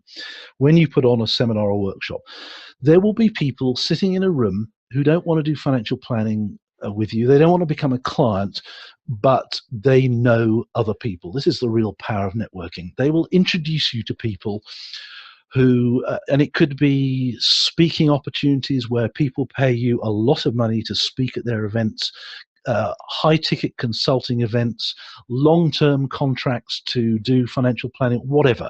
In other words, they can see the expertise that you have got, they have bought into you, and they open doors to you unexpectedly. And I find every single live event that I've ever done, an unexpected door has been opened, within a few weeks or within a few months that I can trace back to one person at a particular event. It's so, so important. I just want to give you a couple of examples now, and that you can see how this has been put into practice, and you can take away examples. I just want to talk about a young lady called Nadine, and I'll be brief with these examples. I was speaking at a Women in Business group in South Wales quite a few years ago now. You can tell how long ago it was. Sir John Harvey Jones was speaking. I was speaking. There were about 150 women in business in this particular room. And each of them, any new members, had an opportunity to stand up for 5-10 minutes to talk about who they were, what they do, and tell a little bit about their business. And there was a young lady called Nadine. She was about 20 years old. And to cut a long story short, she was an image consultant. And something she'd done at college, she was interested in, and she just set up her own business as an image consultant. And she helped men and women predominantly, to choose clothes to suit their job role, to choose clothes in the right style and the right color to suit them. And she got a little presentation for the audience there, and she put her presentation on notes on record cards. You've probably seen this done. But she was like really, really nervous. She came to the front. She was so nervous. You could see her hand was shaking. You could see the notes in her hand were shaking. They were almost fanning the people in the front row, and she was breathing heavily. And everyone felt quite sorry for her. And then the inevitable happened. She dropped her notes on the floor, and of course she hadn't stapled them together. The notes fell about all over the floor. And then we had this ungainly moment where she was on the floor trying to gather them up, and I was helping her. And you had this moment, you only get it in British audiences, where the audience was more embarrassed than she was. And we gathered up her notes. They were all in the wrong order. And this was just hopeless. You know, her big moment had come and she'd blown it. And then she did something interesting. She actually managed to compose herself, and she put her notes down on the table. And she said, look, I won't do my presentation. Would you mind if I just showed you, if I gave you a little demonstration of what I do? And she says, I've brought along some color swatches, some patches here. Could I have a couple of volunteers out of the audience? And everyone starts nodding. And that's always a good sign. Get people nodding in the audience right from the start. It's a little technique. It's called a trial close. You want to get people nodding. You want to get people saying yes as often as possible during your presentation and as early as possible in your presentation. So, for example, if you were doing a seminar in the winter and it's really cold outside, maybe there's a little bit of snow coming down, when you start your presentation, you want to start by saying something to the audience. My goodness, it's cold outside today, isn't it? And you nod your head. And guess what happens? Everybody else in the audience says yes, and they nod their head and they have a little giggle and so on. That is a trial close, and it helps people to start thinking yes. Yes starts being, if you like, etched into their psyche. And if you can get people saying yes as often as possible during your presentation, they are far more likely at the end to want to come and talk to you. This is one of the things that Andrew does. I was telling you about in his presentations. This is one of the reasons he gets high conversion rates. It's called trial closing. And during your presentation, you say something that everybody agrees with. And maybe he'll do a case study, and he'll show the solution at the end of the case studies, and he'll say something like, isn't that great? Do you understand this? Does that sound interesting? Is that good? And you can also say to people in the audience, are you comfortable? Get people saying yes, get people nodding. When you see people like Tony Robbins doing his big seminars, he does this all the time. You get people saying yes. Anyway, back to Nadine. She said to the audience, would it be okay if I did a quick demonstration? Everybody nods. Everybody says yes. Two ladies come out the front. She sits them down, and then she just goes through a little demonstration of how she can help people to choose clothes of the right color. And she put color swatches under their faces, and everyone in the audience can see whether a color worked or not. Now, Nadine was the expert. She knew what colors were going to work with these particular ladies, so she quite deliberately put the wrong colors, and she said to people, no, that doesn't work, does it? And the audience were nodding. They were saying, yes, we agree, that doesn't work. And then she put the colors that did work, and everybody in the audience could see that they worked. And Nadine would say, that's perfect for you. That color is perfect for you. Do you all agree? yes, everybody nods. And she does a little demonstration. The two ladies sat down and she said, thanks so much. I hope you enjoyed my presentation. Sorry about the first couple of minutes. She sits down, there's a round of applause, and then there's the coffee break. Now, I watched in the coffee break, the audience, there were about 150 people, and I reckon 95% of the ladies in that audience went up to Nadine, gave her a business card and said, Nadine, that was fantastic. Please give me a call. I'd love you to do that for me. You know, in 8 minutes, she picked herself up about 100 new prospects. In fact, they weren't prospects, they were going to be guaranteed clients, simply by doing a quick demonstration and helping the audience to say yes, to agree, and to feel part of the presentation. Incredibly powerful. In fact, Nadine doesn't do it anymore. She doesn't do any more seminars or workshops because she's built up such a fan base on Facebook and through referrals. She just does one-to-one consultancy now. She's got enough work she doesn't need to do anymore. But she also sells a range of other products and services on her value ladder, and her highest value service is a week-long retreat where they go into the full image. She does the full image management thing, the full image management seminar retreat. So really, really powerful. And all it did, it started at a presentation that went wrong, and then she, instead of reading from her notes, she did a quick demonstration and picked herself up 100 customers there and then. County shows, you know, if you've been to the big outdoor county shows, you see this happening all the time. And some of the most popular of the marquees are the marquees where you see live demonstrations of craft making.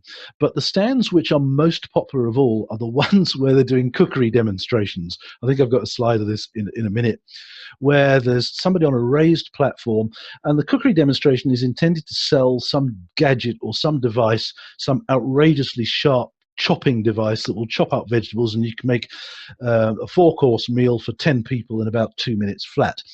And there's somebody with a microphone on, and you all crowd around the front. And this is a brilliant example of how all the senses are engaged. So we're not just watching them and listening to them. They always use brightly colored ingredients, lots of peppers. They cook the ingredients as well. They cook onion. They always cook garlic, so we can engage the sense of smell as well. And there's a good bit of banter, and you can see them demonstrating this live. You know, this is why programs like MasterChef are so popular, because we can see other people doing stuff that we are interested in ourselves. And then at the end, they've made them a dish. It looks beautiful. They encourage people in the audience to come and taste what they've just made.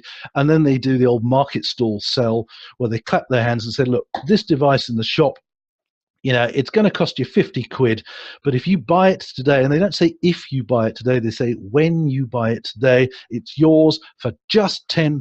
Just £10 when you buy it today. And it only needs one person in that audience to make, you know, to move 1 millimeter forwards, and everybody else steps forward as well. We are herd animals. That's how we behave. So they've had a demonstration. They've seen expertise. All the senses have been engaged, and then, like a herd animal, they've moved forward, and they pay their money. It's very, very simple. Tupperware was another brilliant example of live marketing. When Tupperware was invented in 1947, I think it was, by Earl Tupper, it was just like any other storage product. It went onto the hardware store shelves. It was no different. It didn't differentiate itself from any of the others, and they had to have a rethink. How do we sell this thing? And after a bit of a rethink, they realized that this was a product that is a game changer, because it was the seal of the boxes, the seal of the container, that was the game changer. It meant that foodstuffs could be stored for longer, which had a direct impact on the amount of money people had in their pockets and their weekend food budget at the end of each week. It was the seal. You know, the best will in the world to any marketeer, selling a seal of a container is a tough ask. So they realized that Tupperware was a product that people needed to see it. They needed to have a go with it. And they came up with the idea of Tupperware parties. And they would go into people's homes in a fun, friendly example, with a bit of booze, and the rest is history. Today, somewhere in the world, there is a Tupperware demonstration every 2 seconds. It's still that big. They sort of flirted with online Tupperware parties a few years ago, but they failed dismally because they lacked one really core ingredient, and that was social warmth. People couldn't really have a party, feeling a bit sorry for themselves in front of a computer screen, so they stuck to the in people's houses ideas. And Summers parties, I don't know if you've ever been to any of those, but they do them in exactly the same way. It is a fun, friendly party where people get to, I don't think they get to try the products, but they get to have a good old time in a friendly, relaxed environment. That's why Ann Summers used the party method to sell their products. And DeWalt as well. DeWalt is a really interesting example. If any of you on this call are just like me, I do a bit of DIY. I put up a couple of sets of shelves twice a year, and I do that quite badly. I always seem to break the products I use, so I go and buy a brand new drill or a brand new planer for every job I need. And they sit very neatly in my garage, nice and clean and tidy, like I'm waiting for the compliance, the hardware compliance person to come along and check how well I've been using them. But Black & Decker discovered by accident some years ago that the people who buy their products are not the people who they hoped were buying them. Black & Decker products are pretty good. Professionals could use them, but professionals weren't buying them. The people who bought Black & Decker products were people like me, hack amateurs. So Black & Decker realized they had an opportunity here to go for the professional market. But they realized, so one of the things they did was they bought a brand that already existed that was synonymous with professionals, and that was DeWalt. So DeWalt is actually owned by Black & Decker. Certainly was at the time anyway. Now, just changing the color of your products to yellow, from green and orange to yellow and black isn't going to, improve your sales overnight. So DeWalt realized that to sell the Black & Decker products to professionals, what they had to do was to give professionals the opportunity to see and experience the products. So what they did was they came up with the Black & Decker Challenge, or the DeWalt Challenge, the $1 Million Challenge they called it, where they went up, they took a big trailer all around the United States and Canada, they parked up outside all the DIY superstores. A week earlier, they'd sent out invitations to all the local professional craftsmen, builders, and they said, look, we're going to be here on Saturday morning, come and get a free bacon roll. See, the bacon roll's back. Come and get a free bacon roll, have a go with our products, take part in the $1 Million Challenge, where you've got to drill 5 screws into a block of wood in the shortest possible time. The winner locally will win a box of Black & Decker products. And if you win locally, you'll go on to the state heats, where you can win a pickup truck, and the winner of the state heats can go on to the final, which will be shown as a live commercial during the Super Bowl, where you can win $1 million. So, that's done on a big scale. And so all these builders, all these professional craftsmen, they came along, they drilled, they hammered, they sawed, they planed, they used the products. And for the first time, professionals were using Black & Decker products, and they loved them, they purchased them, and they told all their friends about it. So, simple examples of how you do it. And I've fallen for this stuff as well. I remember quite a few years ago when my son was 7 or 8, he didn't particularly enjoy his weekend football. We were walking down Guildford High Street one particular afternoon, and we saw this display of martial arts taking place in the high street. I found it fascinating as well. My son, he just stood there, his eyes popping out. They were doing a kickboxing, bit of kung fu, and it was fascinating to watch. And then when they'd done their demonstration, they had 2 sales presentations. They had one for the kids, where the youngsters you see here came up to my son and said, what do you think of that? Do you think it's pretty cool? And as it happens, I think one of the, there was a big kung fu movie, I can't remember what it's called right now, was in the cinemas out at the moment. And they were talking to the kids saying, this is really great, and you can get belts as you go up. You can go from, you get red belt, yellow belt, green belt, all the way up to black belt. And my son thought, oh, this is marvelous. I'll have some of that. These 2 top guys on the top left, these are World Kickboxing Championships. They had a different sales presentation. They came up to me and said, he'll get so fit. He'll learn some skills that he'll find useful in life. He'll learn discipline. He'll learn respect. And I thought, this is fantastic. So 2 different sales messages. And he said, oh, why don't you bring him along for a trial lesson? We meet on Monday nights for his age group. So we took him along, and me and all the other dads and mums turned up on Monday night, and we all sat round, and the kids had a fantastic kickboxing lesson. And for a year, I took him along to his kickboxing lessons. And at the end of and he loved it, and he went through his belt gradings, and he got really quite good at it. And, you know, as he got his gradings, he became more and more confident. He started doing competitions, national, local, international competitions. And it was great. I saw he transformed. Then the guy on the top left there, he said to me on the 1st of January, a year later, after I'd become a very, very good armchair kickboxing expert, he said, "Come on, Mr. Calvert, it's your turn." And I kind of knew this moment was coming. He said, "Come on, have a go." And I had a go. And a year later, I was working my way up. And as we sit here today, I am halfway towards my black belt in kickboxing, all because we saw a live demonstration taking place in the street. Cookery demonstrations, I've mentioned this before, so I won't go over it again. They are used as a way to sell products, but they show the products in action. They engage all the senses, and that's what gets them involved. Now, we talked about Tupperware parties, and we talked about Ann Summers parties. How about taser parties? We don't yet do this in the UK, but they love them in the United States. And you can see the guy in the top left there, he's having a great old time. This is how they sell personal protection devices of a particular brand in the United States. They go into people's homes in a fun, friendly environment. I understand that alcohol is not allowed at these parties. And they purchase them. And just in case you were wondering, you can purchase your taser in a variety of different shades and colors.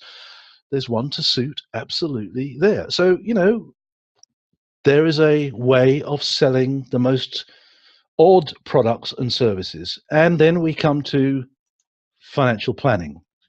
These people, it was really quite difficult for me to find an image on Google for a financial planning seminar.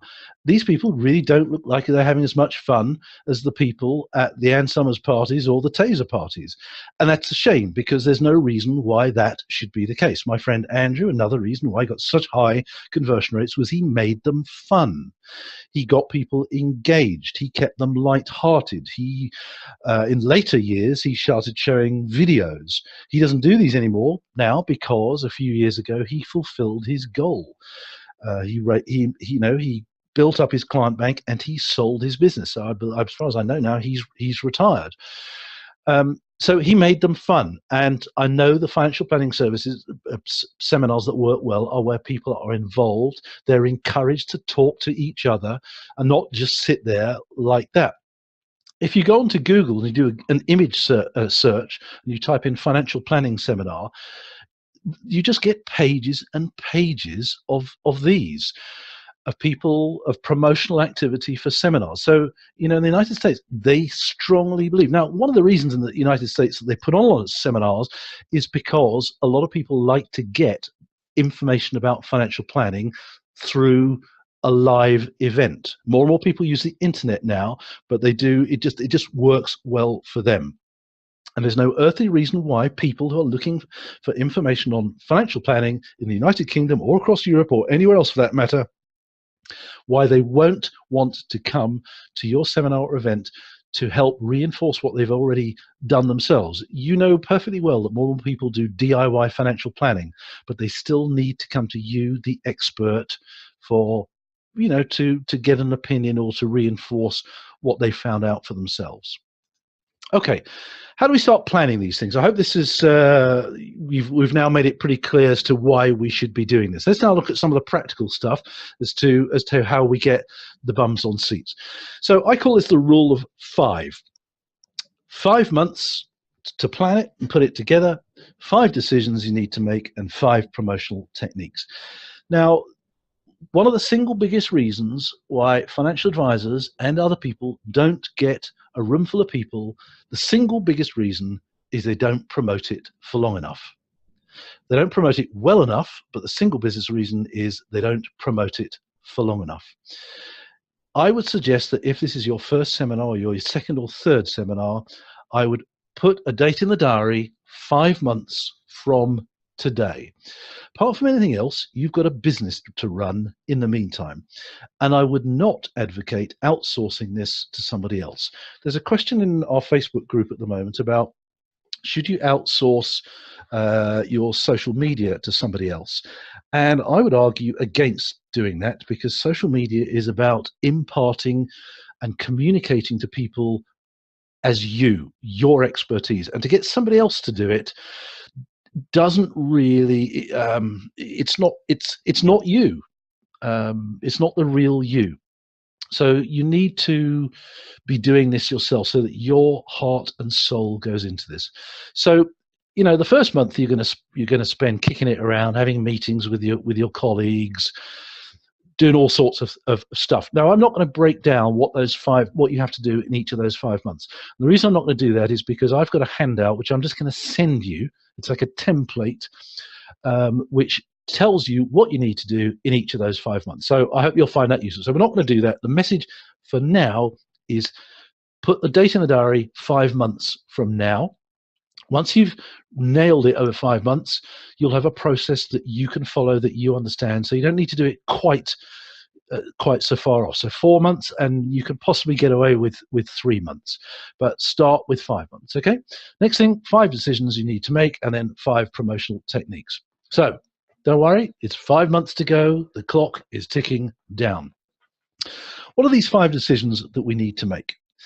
Your objectives, your subject matter, who you're going to invite and how many you want to come along, whether or not you want to charge, and if you do, how much you're going to charge, and decision like what sort of event is it going to be, where and when. Okay, now let's have a look at each of those in turn.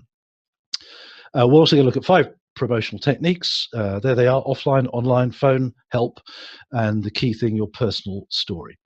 Okay, so let's start with your objectives. You need to have 2 objectives, 2 very clear objectives. An objective for you and an objective for your attendees. Okay, let's start with you. What are your objectives? So there could be a variety of different things. We've covered off quite a lot of different objectives that you might have. Each of you watching this, you've each got different businesses, you've got different client types, you're in different parts of the country, you'll have different reasons why you want to put on your seminar. Andrew's objectives were to build up his client base. Yours could be something completely different. So you could, for example, just put on an objective could be to say thanks to your clients. Another objective could be, yes, to build up your client base, to attract new clients.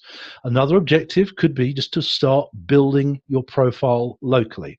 I had a wonderful example of a financial advisor who moved from one part of the country to another part of the country because a relative was unwell and decided to up sticks and completely move his business to another part of the country.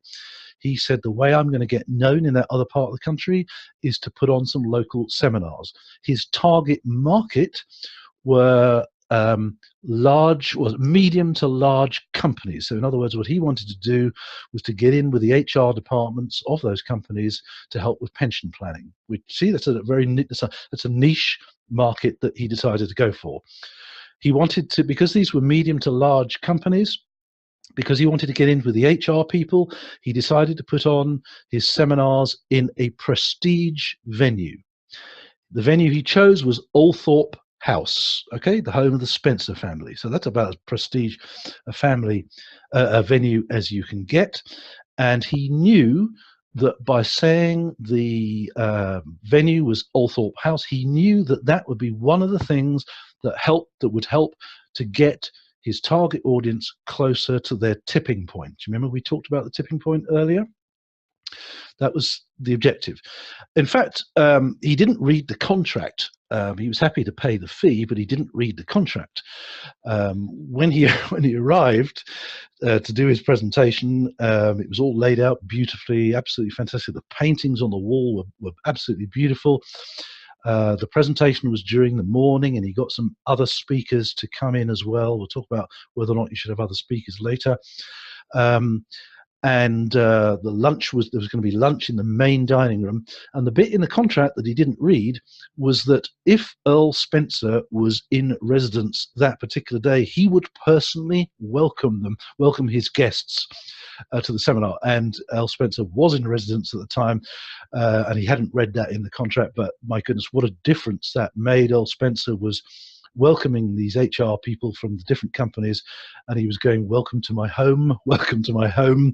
And there's all these family pictures of the Spencer family on the walls, photos and so on and so forth. And do you think that would have made a good impression on his target audience? It did.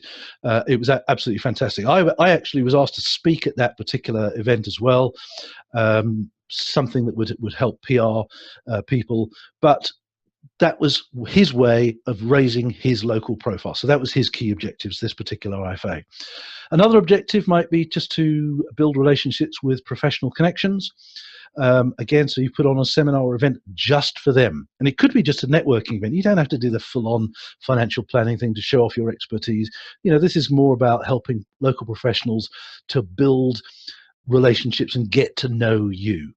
Our friend Andrew, I mentioned earlier, was getting 100% conversion rates. He always invited local professionals, even the ones that were already referring business to him. He still invited them to his seminar because it kept the relationship plates spinning. So again, if you know, lots of financial advisors talk about the importance of professional connections. Very few of them have actually got robust relationships with professional connections where they're getting a good, reliable stream of high quality referrals coming through. So that might be a nice way for you to start to think about putting on a little small event for your professional connections locally. Again, your objectives might be saying, I like what Phil's saying here. This could be an incredibly valuable new income stream. So I'm going to put on a seminar, and my objective is purely to create a new income stream. That's fine. And your other objective could be, you might be thinking now, okay, I hear what you're saying about the value ladder thing, Phil.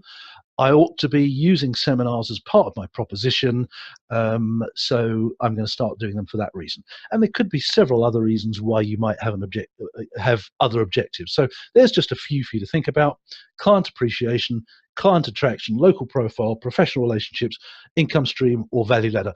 Or indeed, your seminar or your event could be a combination of all of those. No reason why not. Having said that, the more broad your objective is, the less focused your marketing will appear to be. So you need to be very, very focused on what your objective is, because if you aren't focused on what your objective is, I guarantee you there won't be any focus in your marketing activity either. So write it down and have a clear objective for your seminar. And if you don't have that objective, I promise you your marketing will be woolly. So that's really, really important that you get that right. And I mean, write down your objective. And if you have a separate room or you have a wall chart, however you want to do this, put that objective at the top of the list. So anything you do as part of your seminar, from the first thing when you start writing your marketing material right through to when people arrive on the day and the follow-up afterwards, have that objective front of mind. I mentioned you need two objectives, one for you, one for the audience. You can see from this picture, this particular audience, they're just loving it. Have an objective for the audience as well. In other words, write down what it is that you want them to do or to remember or to act on or to purchase or to think about as a result of coming to your event.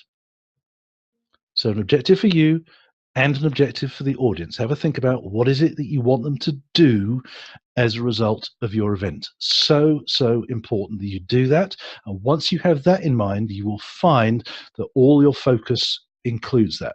It's a bit like having goals in life. When you have very clear written down goals in life, your subconscious mind automatically starts making you behave in such a way that will help you to achieve that goal. And the same thing goes for your seminars. Clear objective for you, and your subconscious mind and all your activities will drive you towards that. And have an objective for the audience, and you will find that your subconscious mind takes you towards that. Don't have a woolly goal. If your goal is, I want them to make an appointment with me either on the day or 3 months afterwards, whatever, That's it. That's your objective, but you must write it down. If your goal is something, and again, your goal might be something completely different. It could be the goal might be to get a really nice testimonial, or your goal might be, I want everybody in the audience to refer one other people. So for example, you might be putting on a seminar for your existing clients. So your goal might be, I want each and every person to make one referral as a result of this event. You see where I'm going with this? Okay. So next thing, what's the subject? What's the topic? Well, there is nothing worse in life as a speaker than attempting to talk about something you know nothing about. And we've all been to presentations where we quite clearly seen the person at the front of the room talking about something they don't know anything about. So the obvious thing to do is, well, what do you know? What are you an expert on? What aspect of what you do you believe you have more expertise on than other areas? What are you passionate about? That'll give you a very good clue about what topic that you should be talking about. Most financial planners, when they start thinking about putting on a seminar, they instinctively start going down the right, well, we'll do something on inheritance tax planning because they're bound to want to know all about that. It's important, so they're bound to want to know about that. Actually, that's not the way to go. Lots of financial planners also go, we'll put on a seminar about care planning because they're bound to want to know about that. Well, how do you know?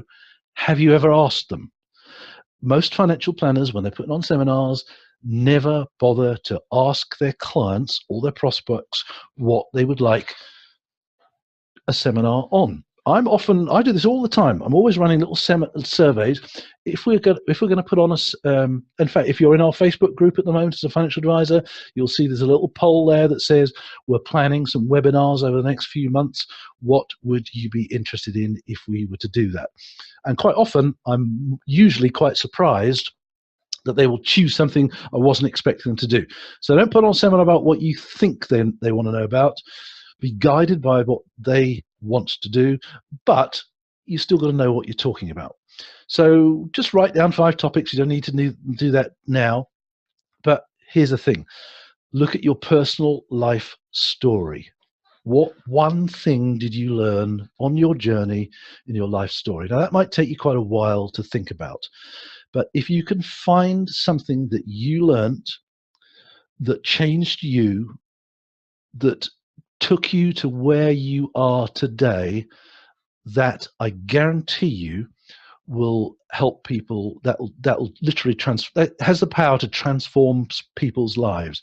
If you learned something about money in your personal life journey, or if you can find a way to take something you learned in life and how you can build a story that people can learn something from it, that will be incredibly powerful. Now, why is this important? I kind of teach this on presentation skills stories.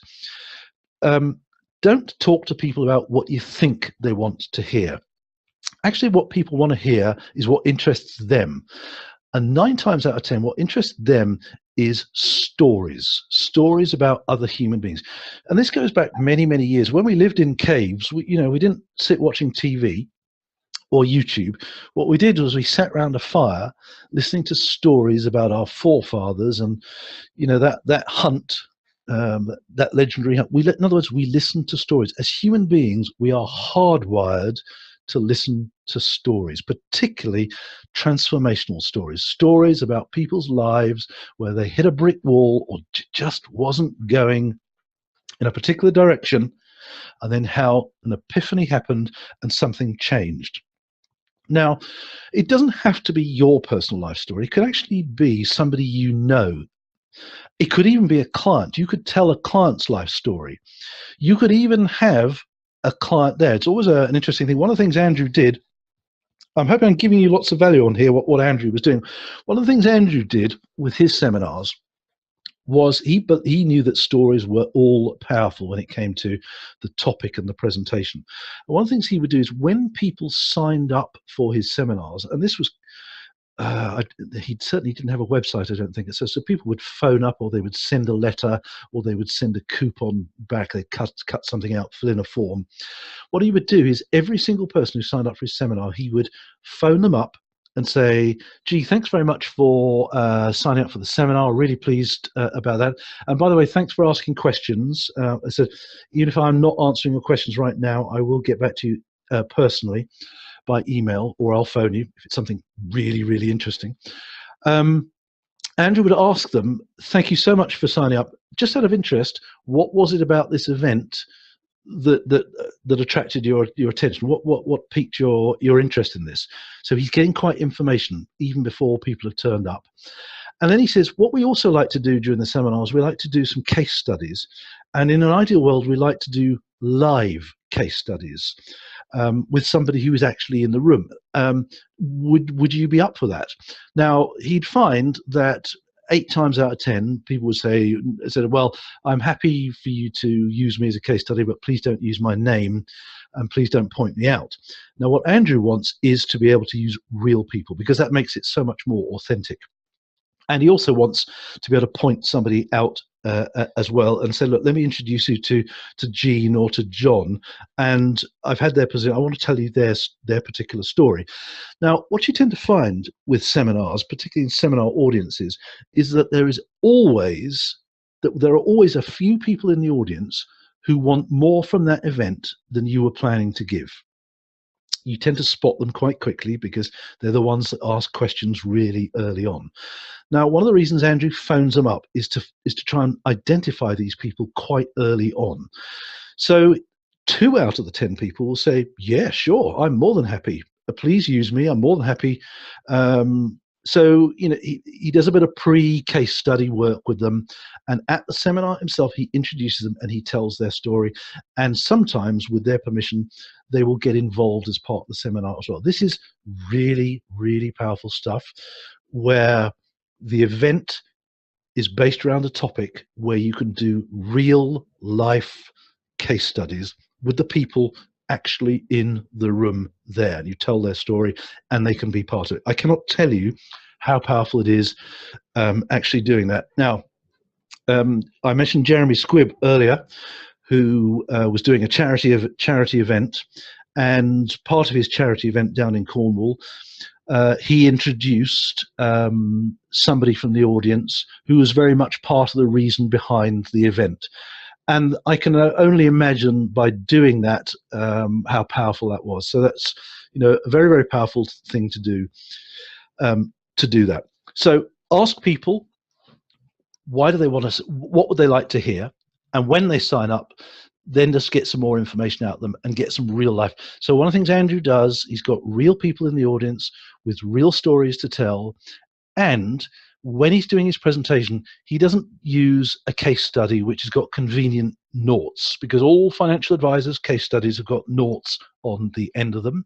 And in the real world, things do not have noughts on them. What Andrew often does is live financial planning. Live financial planning. So he's done a bit of pre-work with the volunteers, and he will use them as examples. And these are the people who want more from the event than you were planning to give. They are more than happy for their personal financial details to be put up on a screen. And what I've seen some financial planners doing in this day and age, it wasn't around when Andrew was doing this, is to do live cash flow planning. You guys that are watching this seminar, if you use Voyant or the other cash flow planning tools that are out there, you know just how powerful it is. You know how powerful it is to show somebody the impact of starting to put money away earlier on. Yeah, you've seen those graphs. Just imagine doing that live in front of an audience with real people, with a real example. It is hugely compelling. And at the end of the event, the fact that a bit of technology was worked. Technology kind of proves what he's saying. The combination of technology, a live example, a real story, this is what makes people take action. Simply standing up there saying, we're financial planners, we do this, we do the other, we're CFPs, we're chartered this, that, and the other, we've been in your area for 25 years, we'd love to help you, please come and talk to us afterwards, just doesn't work. It doesn't cut it. It's not good enough. You need to have real people with real stories, with real case studies, do real financial planning there and then, and use technology live in front of the audience. I'll give you another example. A financial planner no, not a financial, as a mortgage broker in Belfast, I used to know a few years ago, and his target audience, he was an out-and-out mortgage broker, and his target audience was young families. And as I said, so he wouldn't put on his seminars as a breakfast meeting. What he would do is he would put on his seminars at 11 a.m. on Saturday mornings, as he knew the families would come together. He'd give them a bacon roll. He works there, and he would tell them a little about what he does, and then he would do live examples, and he would use his, I can't remember what the software is, Mortgage Brain, something like that, and he would get real people out in the audience, and he would do their examples on the screen there and then, and he'd put in all their details, he'd ask them questions. How much deposit have you got? What are your salaries? What's the value of the property you want to buy? Enter all the details in the software, and all the lenders would come up on the screen. Okay, and then he'd say, oh, of course, you've got this, that, and the other, you've got your stamp duty, and then he would just sift the data, put in a bit more information, and the number of lenders and the details would change. Do you think that anyone in that audience would then go to another mortgage broker as a result of having seen that done live, a live demonstration backed up by technology? No. His conversion rates, best part of 100% as well. So it's this combination, real people, real stories, real live planning, and technology, that's what gets the high conversion rates. Really, really important that you do that. Okay. Be guided by what you want the audience to take away and act on in terms of your topic. Don't go too broad. So just a seminar on what you need to know about inheritance tax sounds to me a little dull. It's really just not, because people don't know why is this important. You know why it's important, but don't assume they know why it's important. Consider niche. So think about your local area. Maybe there's a big hospital in your area. Maybe there's a lot of doctors, consultants, and surgeons. Put an event just for them. Make it focused. Don't talk about products. Never ever talk about products. Never mention a provider by name, for all the obvious reasons. And people have got to be able to see as a consequence of working with you, what are the clear benefits? How am I going to benefit by working with you? But as I said, ask people, ask your clients, go back to your clients, run a little questionnaire and say, look, we're thinking of putting on some seminars early next year in 2018. We're thinking about this, that, and the other area, but what would you find useful? And try and get a lot of data on this, okay? Don't put your finger in the air and hope for the best. Ask them. And that's one of the other reasons why people don't get bums on seats, is because they've not done the pre-homework to find out what is it that people would actually come along to. Okay, who and how many? So who, you've got all sorts of people who could come along. We've already mentioned some of these. Complete strangers, in other words, people who've never heard of you before. These are prospects. People who've maybe signed up on your website. Maybe they've given their email address and said, yes, I'd be interested in attending a seminar in future. Please let me know. I'd say your existing clients are just critical to get along. Existing introducers and potential introducers, influencers are just so important. I can't remember if I've got a slide on influencers, but if I haven't, I'm just going to mention them now.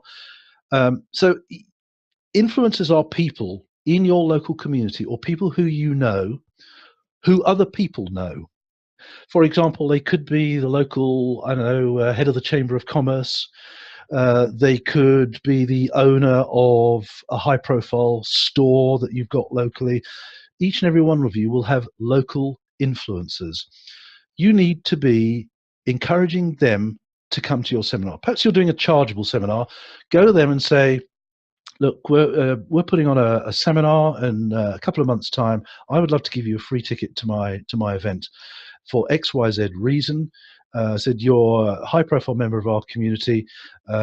Really make it worth their while. And then say to them, and I would just be so grateful if you could tell a few people about it. Don't underestimate how influential influencers are. That's why they're called influencers. You want to write down about 10 influencers in your local community. If you don't already know them, get to know them. Offer them a place at your seminar. Offer them a free place if it's free. Sorry, if it's chargeable. and encourage them to bring a few friends. These may already be clients, I don't know. These are probably the sort of people who you might want as clients, but don't forget influencers. This is a really powerful technique. Building relationships with local influencers, getting to know them, and encouraging them to bring people along. You know, you could get a room full of people just from your influencers and the people they invite. Personal friends, it's always good to have a couple of personal friends in the relationship, in the audience. If you have got a room full of complete strangers, but you've got a couple of personal friends in the room, it just makes you feel a bit more comfortable when you're doing your presentation. And also, you'll have relationships with lots of people who aren't clients, and again, you should tell them about it as well. Tell them about it and encourage them to invite people to come along. So there's a variety. Always invite the press. Always invite the press, because you want them afterwards to do a little write-up and say, local financial planner, doing great things in the community, sharing the latest information on X, Y, Z. So there's a variety of people that you could invite to come along. How many people should you invite? When I've asked this many times. When I ask financial advisors, how many people do you think should be in your first seminar, most people say about 50. Now 50 is a huge ask, particularly in the early days. I recommend that if it's your first couple of events, set your target at 10 maximum. In other words, don't make it difficult for yourself. Make it easy for yourself. You ought to be able to get 10 people in a room, and it is no less of an event if you have fewer people. If you've got 5 people in a room who could potentially be your perfect clients, isn't that better than having 50 people in a room who might never become a client? You know, you might blow the whole thing and you might not get the conversions. So don't make it difficult for yourself. Start low, start focused. Remember who you are targeting and start with that. So, you know, don't think that you're doing yourself a disservice by just going for a small number of people in a room. It really doesn't matter. So start small and build up later once the confidence starts to build. So when it comes to our friend Andrew, he targeted 50 people in a room. That was his target, and he almost always got 50 people in a room. Now, Andrew did his promotion initially through trial and error, and he learned quite quickly what worked and what didn't. But the thing he learned the quickest was to take the time to ask people, what would you come to? So he actually went to his existing clients and he used to say to them things like, you know, what is it that you like about us? What is the expertise that we have already that you value most? What would you like to know more about? And what do you think your family might like to know more about if we were to put on a... So don't put on something that nobody wants to go to. Put on something that people do want to go to. So in niche events, you could have a really small audience, but they are potentially much, much higher value to you in the long term. You're also going to be guided in terms of how many people by your available budget. At some point, you're going to have to spend some money. You know, you might be lucky and have an office that's got you know, meeting rooms attached to it, so you might get away with nothing at all. But you want to think about the venue as well. Now, in terms of venues, please avoid using the same old chain hotels. You know, I was in a hotel, a big chain hotel in India last year. Big name hotel chain. It wasn't Holiday Inn, it was something else, but it was a big name hotel chain. And I could have been anywhere in the world. It was exactly the same inside as anywhere else. I remember I was speaking in Cyprus, and I was in a Hilton hotel in Cyprus.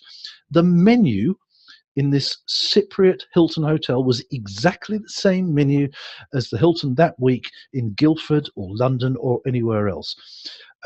So choose somewhere that's a little bit different, a little bit quirky. I'll give you an example. I used to do my early seminars down in Dorking in Surrey, and plenty of hotels in Dorking, but I decided to use the local place where they make wine. There was a forgot the name of it. What's the place called that they make wine? Anyway, they grow their own vines down there very nicely, and they make a really nice wine. But when they were building the place, they had a mind to the conference market, so they built some meeting rooms as well. And when I booked the place, my delegates were able to get my seminar, but afterwards they also got a little tour of the place. They could go on a hay bale and a tractor, and they could go around the vines. And guess where the tractor finished? Outside the shop. Yeah. So try and find somewhere that's a little bit different. So the venue itself is another thing that helps people to reach that tipping point that we're looking for. So choose somewhere a little bit quirky, a little bit different, and again, just please avoid the big same old chain hotels. In the book, you'll find quite a lot more about choosing venues when I send you that. But there's all sorts of obvious things, like, just for goodness sake, make sure it's easy to get to.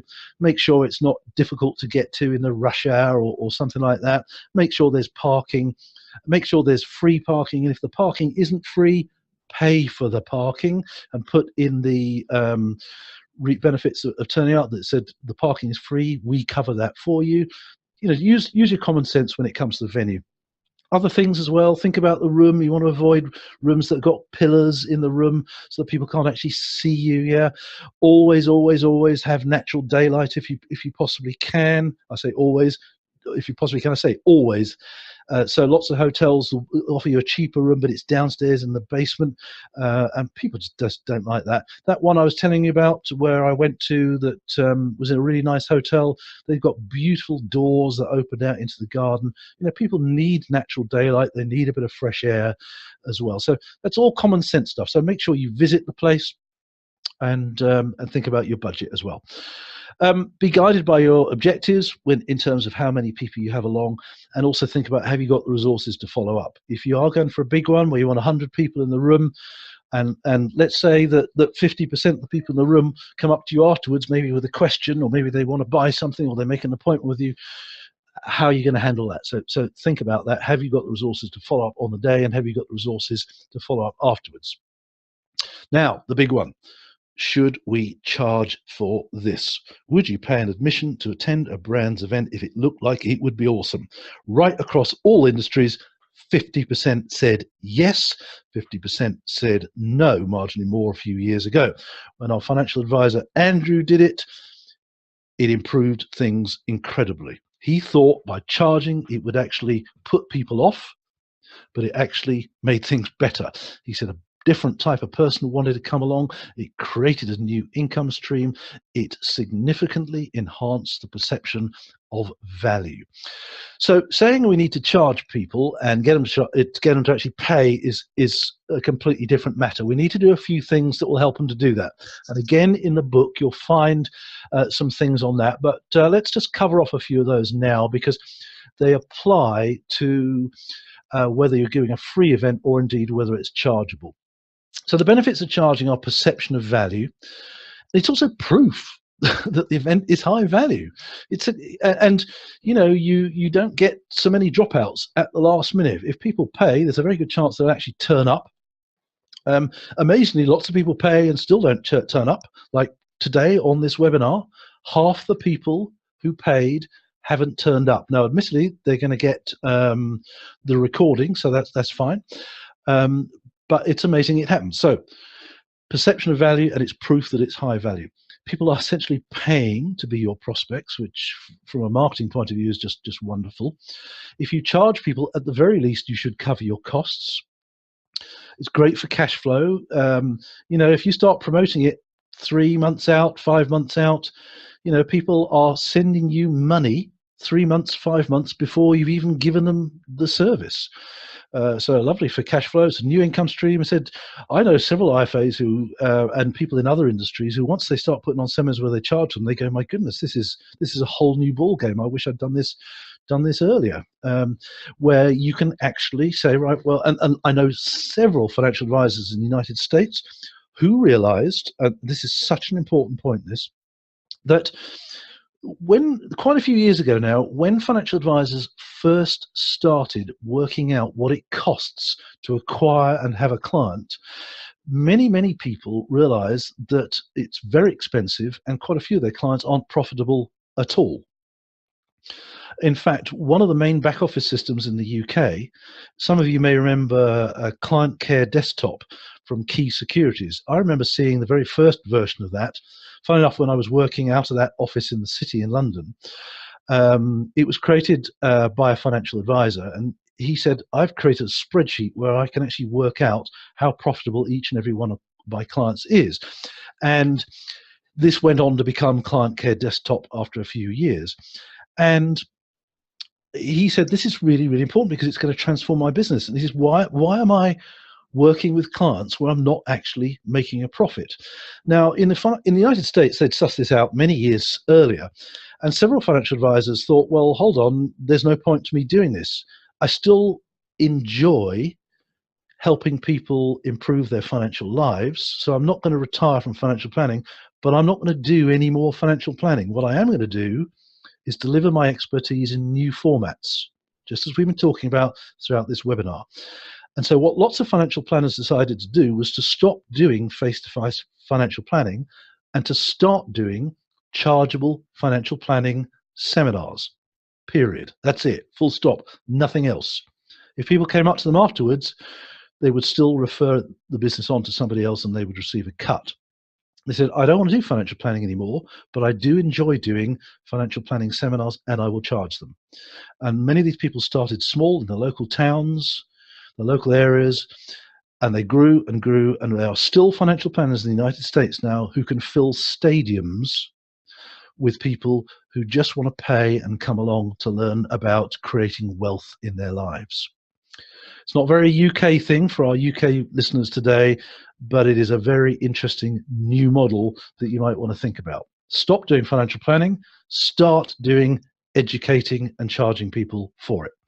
It's just a thought, give it some thought. But if people pay, they're more likely to turn up. Now, how much should we charge them? Now, if Andrew decides to charging for his seminars, they were previously free, and he said they're £10, what do you think that would have done to the take-up rate? I think people would have said, 10 quid, that looks cheap. And if I know the people on this call today, you don't do cheap. Your clients don't do cheap. People, we're all careful with our money, but we don't do cheap. So £10 to me sounds cheap. £10,000 sounds pretty expensive. My goodness, that's going to have to be a transformative event. People will pay £10,000 for your expertise, but they'll pay that £10,000 when they are much, much higher up your value ladder. See what you getting this? You see where I'm coming with this? They won't pay £10,000 now. They will pay £10,000 if they can see the value and you've proved the value. They will pay that later. They will pay £100 now if it's relevant to what they're going to get. But we'll come on to that. Yes, use trial and error, difficult in the early days, but don't go cheap, don't go too expensive early. But it's about perception. You can charge more for very, very niche material. People will buy it. You can also do a thing called hot seats. Those of you that have booked to come to our conference in January, basically the hot seats are, you get a bit closer to the front, to be honest. I mean, they do that in theatres. Why can't you do that in your seminars? You can also say that pay extra for a hot seat and you get personal attention during the seminar. Lots of financial planners in the United States do this and said, come along for our seminar. It's £100 for the event. It's £125 and you get private lunch with the seminar speakers. You'll find lots and lots of people are prepared to pay for those higher pieces of value along the way. And again, if you're putting on a retreat or a boot camp, we're really talking the 10,000 level, 20,000 level. And you might be thinking, that's ridiculous. No one's going to pay that. Yes, they do. Yes, they do. But they won't pay it until they've taken all the necessary steps up your value ladder. And I hope you're seeing now the importance of having a value ladder. You see now when people come along to your website and it says, we do financial planning, we charge fees, we're chartered financial planners, that's why you're going to pay more. You need to build trust, you need to build a relationship, you need to prove expertise, and you do that by taking them slowly and gently through proof of expertise up your value ladder. And your seminar is just one of the steps on the ladder. The £10,000 weekend retreat or boot camp is quite a long way up the top. So trial and error depends on you, depends on your location, depends on your target audience. And here's another thing, ask your clients as well. Again, most people never bother to do that. So when you're doing it pre-research and said, if we're thinking of putting on some seminars on X, Y, Z, which of these would you be interested in coming along to? They are going to be chargeable because there's going to be a high degree of value. What sort of price range would you be prepared to pay? So again, be guided by your customers. Now, charging people to attend is one thing, getting them to pay is another. You can chuck in all the value that you like, but you do need to do a few things that actually get people to take out their credit card. You need to do discounts and you need to do incentives. And you can offer incentives even if you're doing a free version as well. So this applies to anybody just doing free stuff as well. And you have to use activities and techniques which are proven to influence human behavior. So let's look at incentives first. There are any number of incentives that you could use to encourage people to come along. First thing is reciprocity. And this is why this works. If you are seen to be giving something extra for free, subconsciously people think, oh, he's not prepared to, he's not hiding stuff back. He's prepared to give. And we all know that the more you give, the more you get back. If you are seen to be giving stuff as part of your event that goes above and beyond just the content of the event, that just nudges people a little bit closer to that tipping point. So exclusivity is another thing. You're probably aware of that one. If something appears to be exclusive, it's not available elsewhere, that makes it much, much more appealing. So you could, in terms of, you got to think about, how do I get that into my seminar marketing material? What could you be showing people that you'll be doing at that seminar that they will only ever get at the seminar, they'll never get it anywhere else? Maybe you could offer people a discount on your financial planning fee. That's, come along to the seminar, we'll give you a discount on your fees, or we'll give you a voucher, £50 towards your voucher. You decide. The very fact that you're giving away information is actually an incentive. You're teaching people here, you're imparting knowledge. That's highly appealing to a lot of people. Another incentive is the fact that they already know you, assuming they're a client, and they like you. This will attract people. Now, the biggest way of giving incentives is to give away free stuff. Remember I mentioned the bacon roll at the beginning? That's the daddy of incentives, the lunch, and I know we joke about people just come along for the lunch. Actually, they don't just come along for the lunch. The lunch is just one of those little things that nudges them closer, along with all the other stuff. It nudges them closer to the tipping point. So you can give away a special report, something that you've written using your expertise, and it could be bound up nicely at the back, and they'll get that free. But make it relevant. A white paper. A white paper is just a fancier version of a special report. A tips booklet, something nice and simple, 25 ways to save tax, 25 ways to do this. Something short and simple that they will get free when they turn up. Give them a free consultation. I know many of you do that already. A free follow-up phone call, membership of your private club. So, I know some of you segment your clients into gold, silver, bronze, whatever, but you might have another level. Which is your private inner circle. Come along to our seminar and you become a member of that.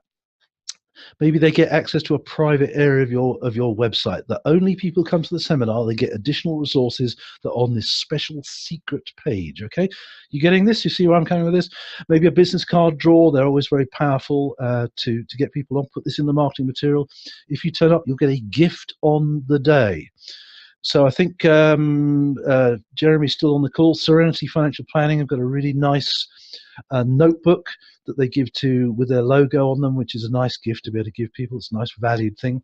Lunch. Here's an interesting offset carbon. A lot of people buy products and services these days based on the perception of your credentials, and how you feel about the world. So I've seen some people on their seminar invitations, they say, to offset the carbon for people traveling to our seminar today, we will plant a tree or we'll make a donation to a carbon offset charity. That is going to be enough that some people reading your marketing material will go, that's interesting, and it will help nudge them towards the tipping point. Drink, alcohol, that kind of stuff always works. A wine tasting, as part of your event, that always works as well. Free parking, even if the parking is free anyway, say that it is free. People love the word free. Get it into your marketing material as much as possible. It is really powerful. If you're near the local, if your seminar venue is near the local train station, tell them that it's near the local train station. Yeah. Here's something else as well. But if it's a full day event, maybe you're doing something on a Saturday, sometimes somebody might say, look, they might say to their other half, look, I want to go to this full day seminar. In fact, I used to do this. I used to put on events at a hotel in Windsor, and I used to put in the marketing material that it's near Windsor Safari Park, and there was something else in Windsor as well that they might want to along and go to. So what you're doing is adding perceived value to this. People aren't going to go to Windsor Safari, but maybe they will. I don't know. They might stay over and go the next day. But just remind people that the location itself has got other value. Really build this into your marketing. If people are going to want to stay overnight the night before or after, negotiate a discount for them at the hotel. Even putting in your marketing material that you have arranged discounts on hotel rooms subconsciously says to people reading the marketing material, there's an assumption that other people are going to go to this and they're going to stay. Staying overnight implies that some people are going to travel a really long way. So just get it in there, because it implies that this is a serious event, that other people are going to want to do this. If the hotel has got a spa, tell them that it's got a spa. Tell them they can use it beforehand. Arrange with the hotel. So I hope you see what I'm saying here. All the stuff that you kind of take for granted that's in a seminar marketing material is actually stuff that people want to see, they need to see, and it nudges them closer to wanting to come along. Going back to that survey that was done, you can see all of this stuff is coming up high. Free samples, giveaways, discount to learn about the product service. I like the brand, all the stuff we've just talked about. So again, go through these slides slowly at your own leisure in due course.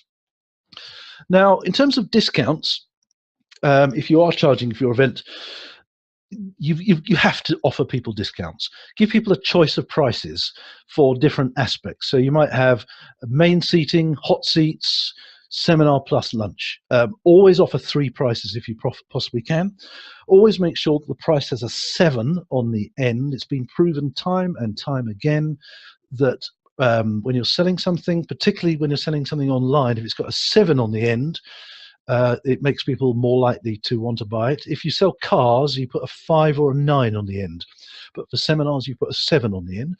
All the stuff that you know about, early and multiple booking, give them a discount for that.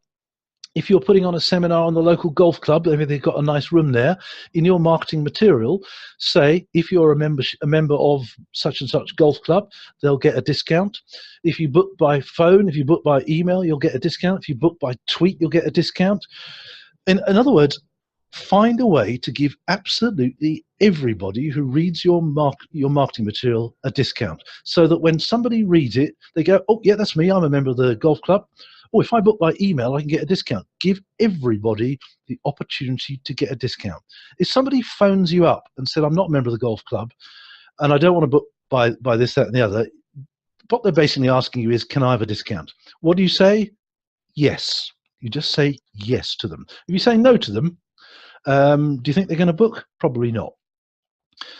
So say yes, be flexible and friendly to people, because the very first moment they come into contact with you, that's the moment the seminar has started for them. It doesn't start when they arrive. It starts when you start communicating with them through letters, email, fax, and so on and so forth.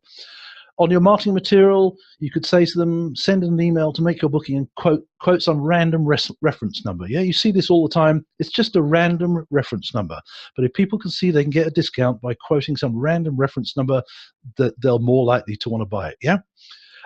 There's also a thing called a compromise strategy. So a friend of mine's an artist, really, really high quality artist, has exhibitions all around the world. And I went to one of his exhibitions, and he got mostly smaller paintings. They were sort of 15 inches by 10 inches, but he'd also got 2 or 3 giant ones. The giant ones cost 50 grand a piece. And the smaller ones were £2,000 or £3,000 a piece. And I said, how many of the big ones do you sell? He said, hardly any. He said, but it makes the smaller ones look cheap. Now, hotels do this when we choose our wine. They lay out the prices in the wine so that we choose wines that look cheaper, but are actually make the hotel more profit. So, and it's called a compromise strategy in marketing, and you can do that in your seminar pricing as well. Give people opportunities, or put in a price that looks ridiculously high that people aren't going to buy, and it makes your other prices look much better. You see this quite often when you sign up for software online. Usually you're given 3 different alternatives of price, and there's one that sticks out more than the others, and it says best value, and it's only on, people will buy that one, but the others are only on there to make that one look the best one. So always do that on there. Subsidies as well. Sometimes you can find if you use a university as a venue, you can get subsidies, so you can get to the place cheap. You can also find that some people can get discounts on their tickets. There are some slush funds from the European Union, particularly for women in business. There are lots of subsidies around somewhere around that. If women want to book onto your seminar, they can get a subsidy on their ticket. They're really difficult to find these, but you want to just Google them, see what you can find. Bring a friend, 3 for 2, discount for existing friends, discount for introducers, offer people a full refund if they're not satisfied, offer the opportunity to pay installments, cashback. I mean, cashback's the most ridiculous thing imaginable. Say the thing costs £100 or whatever it is, and we'll give you £20, crisp £20 note on the day.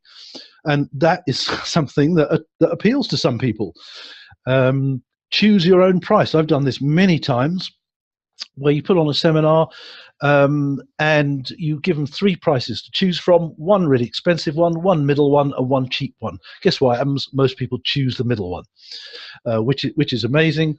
So people have an innate sense of fairness. I've also done seminars where I've said to people, it is free, but at the end of the event, we'd like you to make a contribution in an envelope. It'll be completely confidential, and then just put the envelope, leave it on your table.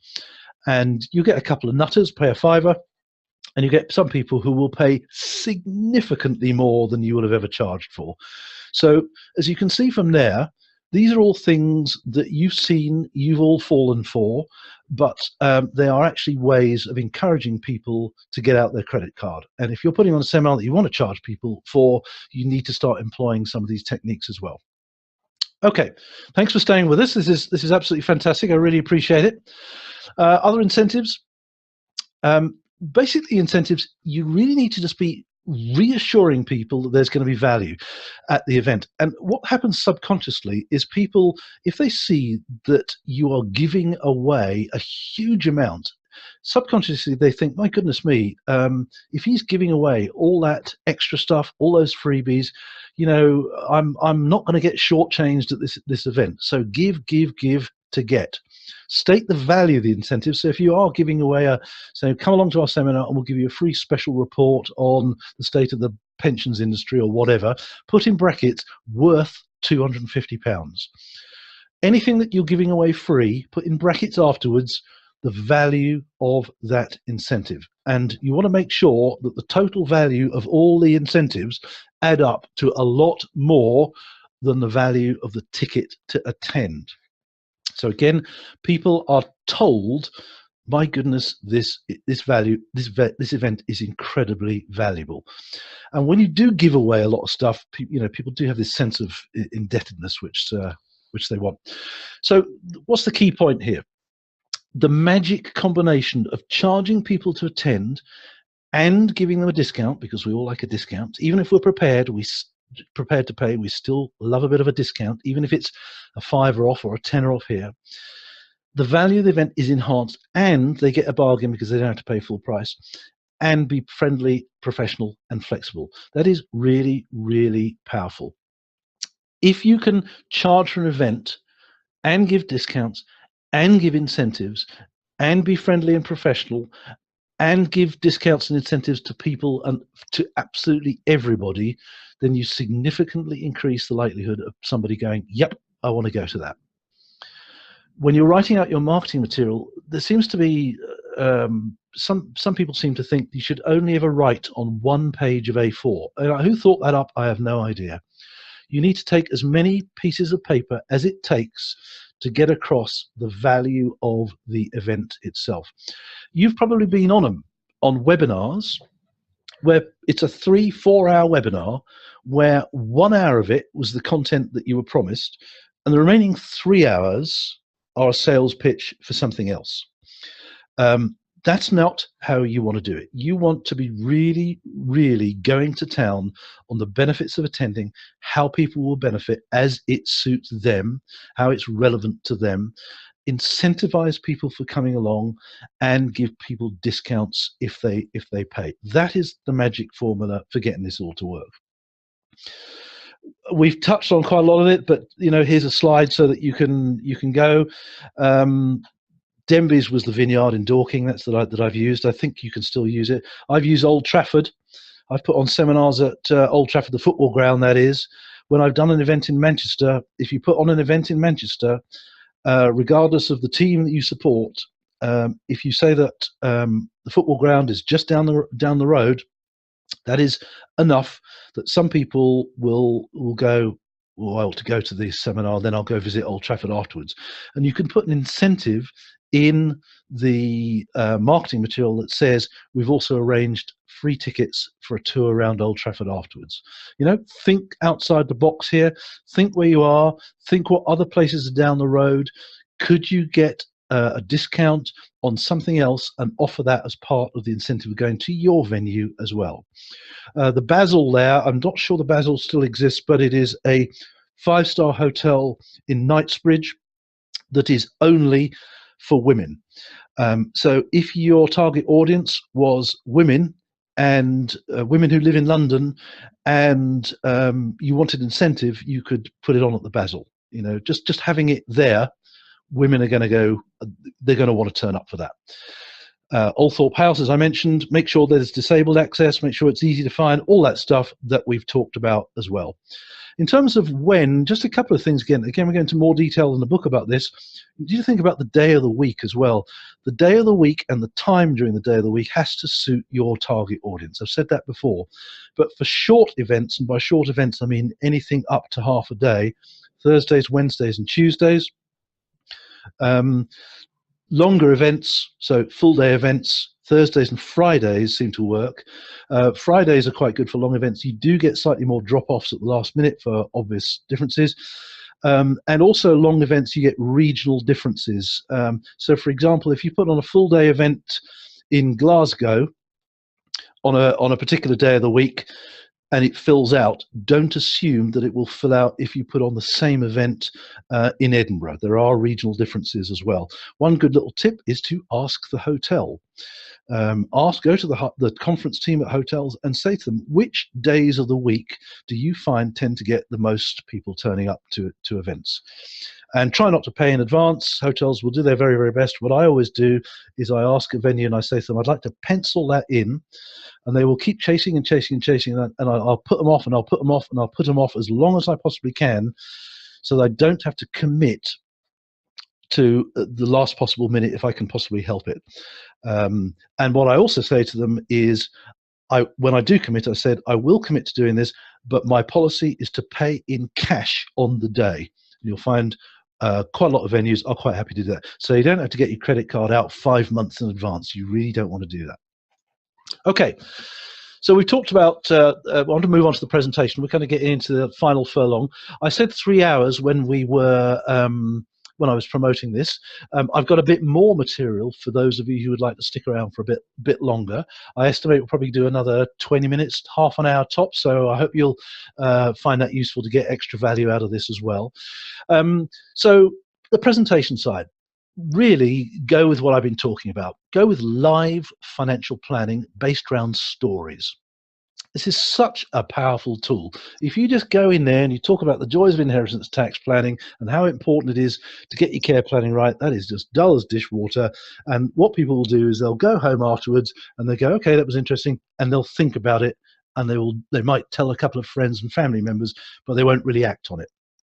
If you want people to act based on the objective that you set, you need to tell stories and real human stories, ideally stories involving people who are in the room, either yourself or people who are actually in the room, and do live financial planning with technology. That's the magic of doing this. Okay, that's what it gets to people's hearts. That's really what we're trying to do here. We want to do live planning with volunteers. You can also do simple exercises, make them fun. Don't do anything complicated with too many sums. Yeah, couple little breakout exercises, nice simple stuff. Use your technology. Do not underestimate their technical knowledge. Some people will come to their financial planning seminar who know an awful lot more technical stuff than you would ever imagine. So don't assume that you're the one that knows the most in the room, okay? So don't let the ego thing happen. If you refer to something technical, you could say it to people in the audience, I expect one or two of you already know this, but I want to make this technical point. Think about your follow-up resources. Think what you're going to send to them afterwards as well, because the stuff that you send out afterwards, and it could be a copy of the slides, really helps with this as well. So those are the key things you need to get right, but build the whole thing around stories, okay? Now, lots of financial advisors ask me, should I have a guest speaker? Should I get that nice Justin Urquhart Stewart with the red braces to come along, because he sounds like he knows what he's talking about. He's been on the telly. We know he's a good speaker. It would be great, wouldn't it? And that'll get bums on seats if we get a celeb guest speaker who knows about money. Now, the answer is yes, you will get more people want to come along to your seminar. And yes, Mr. Urquhart Stewart and other people who have been on the telly who know about money, they are great speakers and they are very engaging. And that's the problem. All too often, I've seen financial advisors, they do their nice presentation and they get everyone nodding and you know, it's all going very well. Then they get their guest speaker comes along at the end and does the most fantastic presentation, and that's it, finished, move on to lunch or go home time. And guess what happens? The people in the audience want to go up to the guest speaker, they want to have a selfie, or they want his autograph. They want to talk to him or her. They don't want to talk to you, because they've been great. They did what you wanted them to do. They wowed the audience and they engaged them. But unfortunately, you've just blown it. What you want to do, if you want to have guest speakers on, is to get them in early to wow the audience, if that's what you want to do, and then kick them out.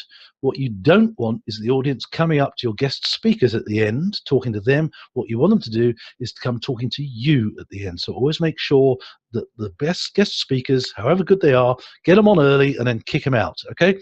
And you can do this quite politely. You can say, I know you're busy, or you can say to them when you book them, I know you're busy. You won't find the rest of it particularly relevant, so please feel free to leave afterwards. And even if they don't leave, just make sure that they are not the last speaker. Otherwise, you just blow the whole thing. Now, in terms of your marketing, there are some really cool things that really do help people to want to come along. We've talked about incentives. We've talked about discounts.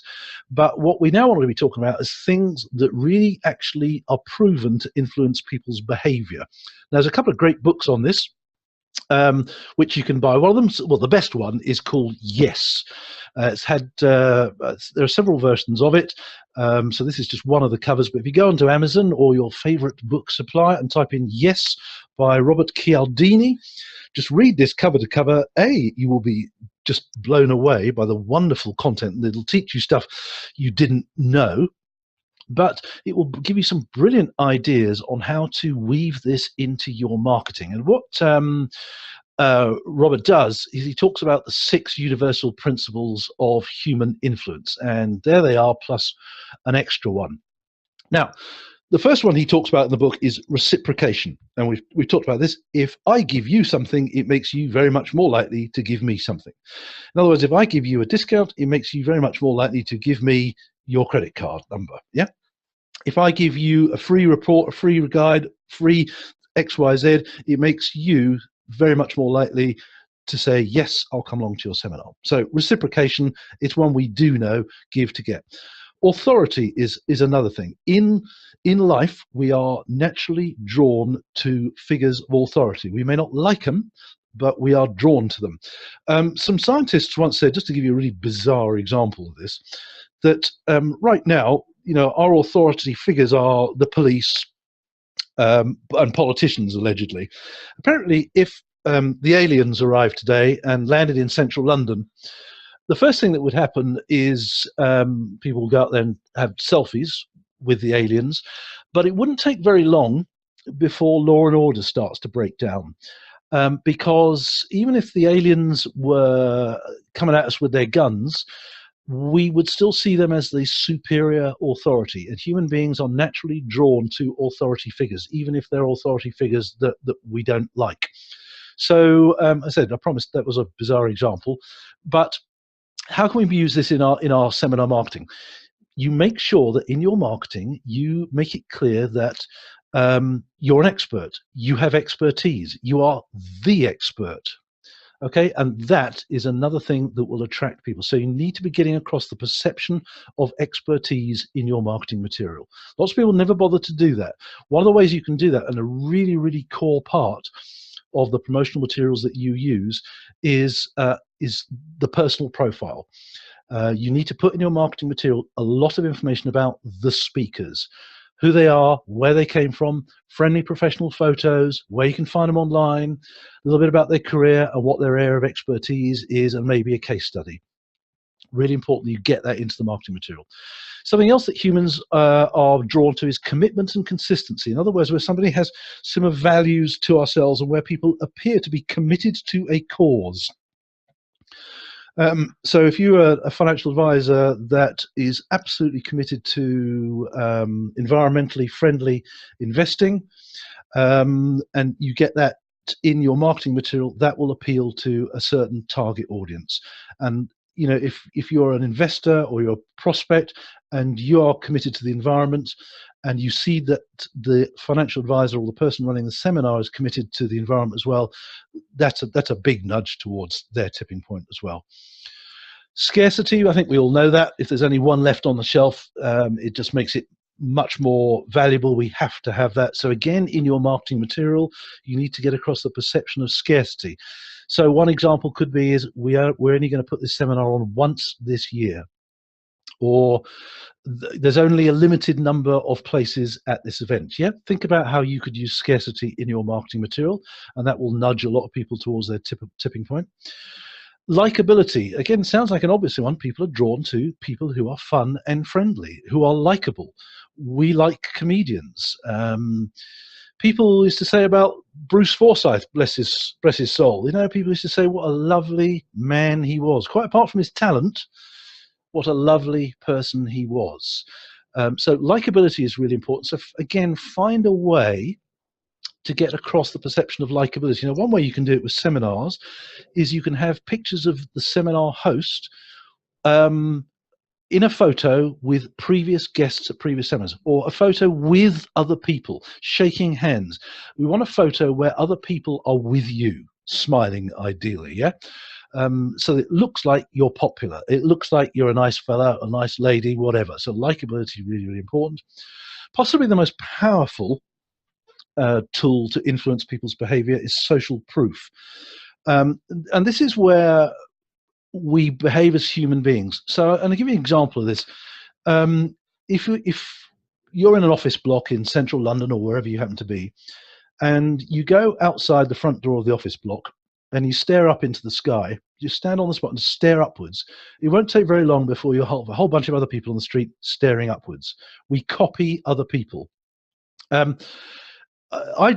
do this for fun as well. If you're walking down a pavement and you notice that there's a bollard in the middle of the pavement and everybody's walking around one side of the bollard, I will deliberately walk around the other way, and then I look behind me and I'll find that the people behind me will also walk around the same way that I do. You also find this in hotels as well. You've all seen it when you go into a hotel bathroom. There's quite often a sign in the bathroom that says, "We're trying to save the environment. Please use your towel more than once." Well, some hotels have discovered they get what's called a compliance rate. A certain percentage of people will use their towel more than once. But hotels have found that when they change the wording of that notice to something like, "The majority of people who stay in this hotel use their towel more than once," the compliance rate increases. In other words, and a significant higher number of people will then use their towel more than once. And they found they can tweak it even further, where they change the sign to say, most people who stay in this very room use their towel more than once. The number of people who use their towel, again, increases significantly. So in other words, we copy other people. And I'll give you an example of this in a moment. I believe there's another one, and that's fear. Yeah, fear is a big human influencer. Now, how you get fear into your marketing material and seminars is a challenge. We don't want to scare people. We're not in the business of scaring people into coming along, but just bear that in mind. So reciprocation, authority, commitment, consistency, scarcity, likability, and social proof. If you can get examples of that into your marketing material, you will get a full house. Okay. Our friend Andrew, he played on likability in a big way in his seminars, and he would have photos of him with lots of other people, and he was a really, really nice guy. That was his key thing that he used to like. People would go, he looks a great guy, I want to go along. And in the last few years when he was doing this, he used to have videos of him, and he was just one of those irresistible people. And again, the same happens on LinkedIn as well. You need to have an irresistible profile. You need to have likability, and that's what he played on a lot. Let's give you an example of social proof here. There is actually a professional name for it. It's called nudge theory. And more councils and local authorities are using this. They had a huge litter problem a few years ago. People just dumped their litter in the street, and they found that simply by painting footsteps on the pavement leading up to a bin, litter was reduced almost by half, and almost instantly. Almost instantly. If any of you ever go on the tube in London, you'll quite often see this being done. They're trying to get people to stand on both sides of the steps on some of the escalators now, and the way they're doing this is by painting footprints onto the steps of the escalator. And human beings go, it just says subconsciously, other people have walked along there, other people stand there, therefore I will as well. Human beings copy other human beings. We are herd animals. So how do we get this into our seminar marketing material? Again, you can say the majority of other people who have attended our seminars in the past, the majority of clients who work with us have found X, Y, Z by working with us. In other words, tell your prospects on your seminar that other people have already worked with you, are already clients, and it just makes it easier for them to want to be a client or to go to your seminar as well. It's called social proof or nudge theory. Okay, so that's just promoting it offline. What about online? You know, when I wrote my book, I wrote it in 2003, and it barely mentioned online because in 2003 the internet and social media wasn't really an option. But you know, these days I only use online to promote my seminars and workshops. So, you know, what have we got? Well, we've got social media, we've got Twitter, Facebook ads, Facebook. It's just there. You know, you can see for yourself. When you're promoting your event, you need to really, really think about where's your audience, and do not, under any circumstance, tell me that your clients aren't on Facebook.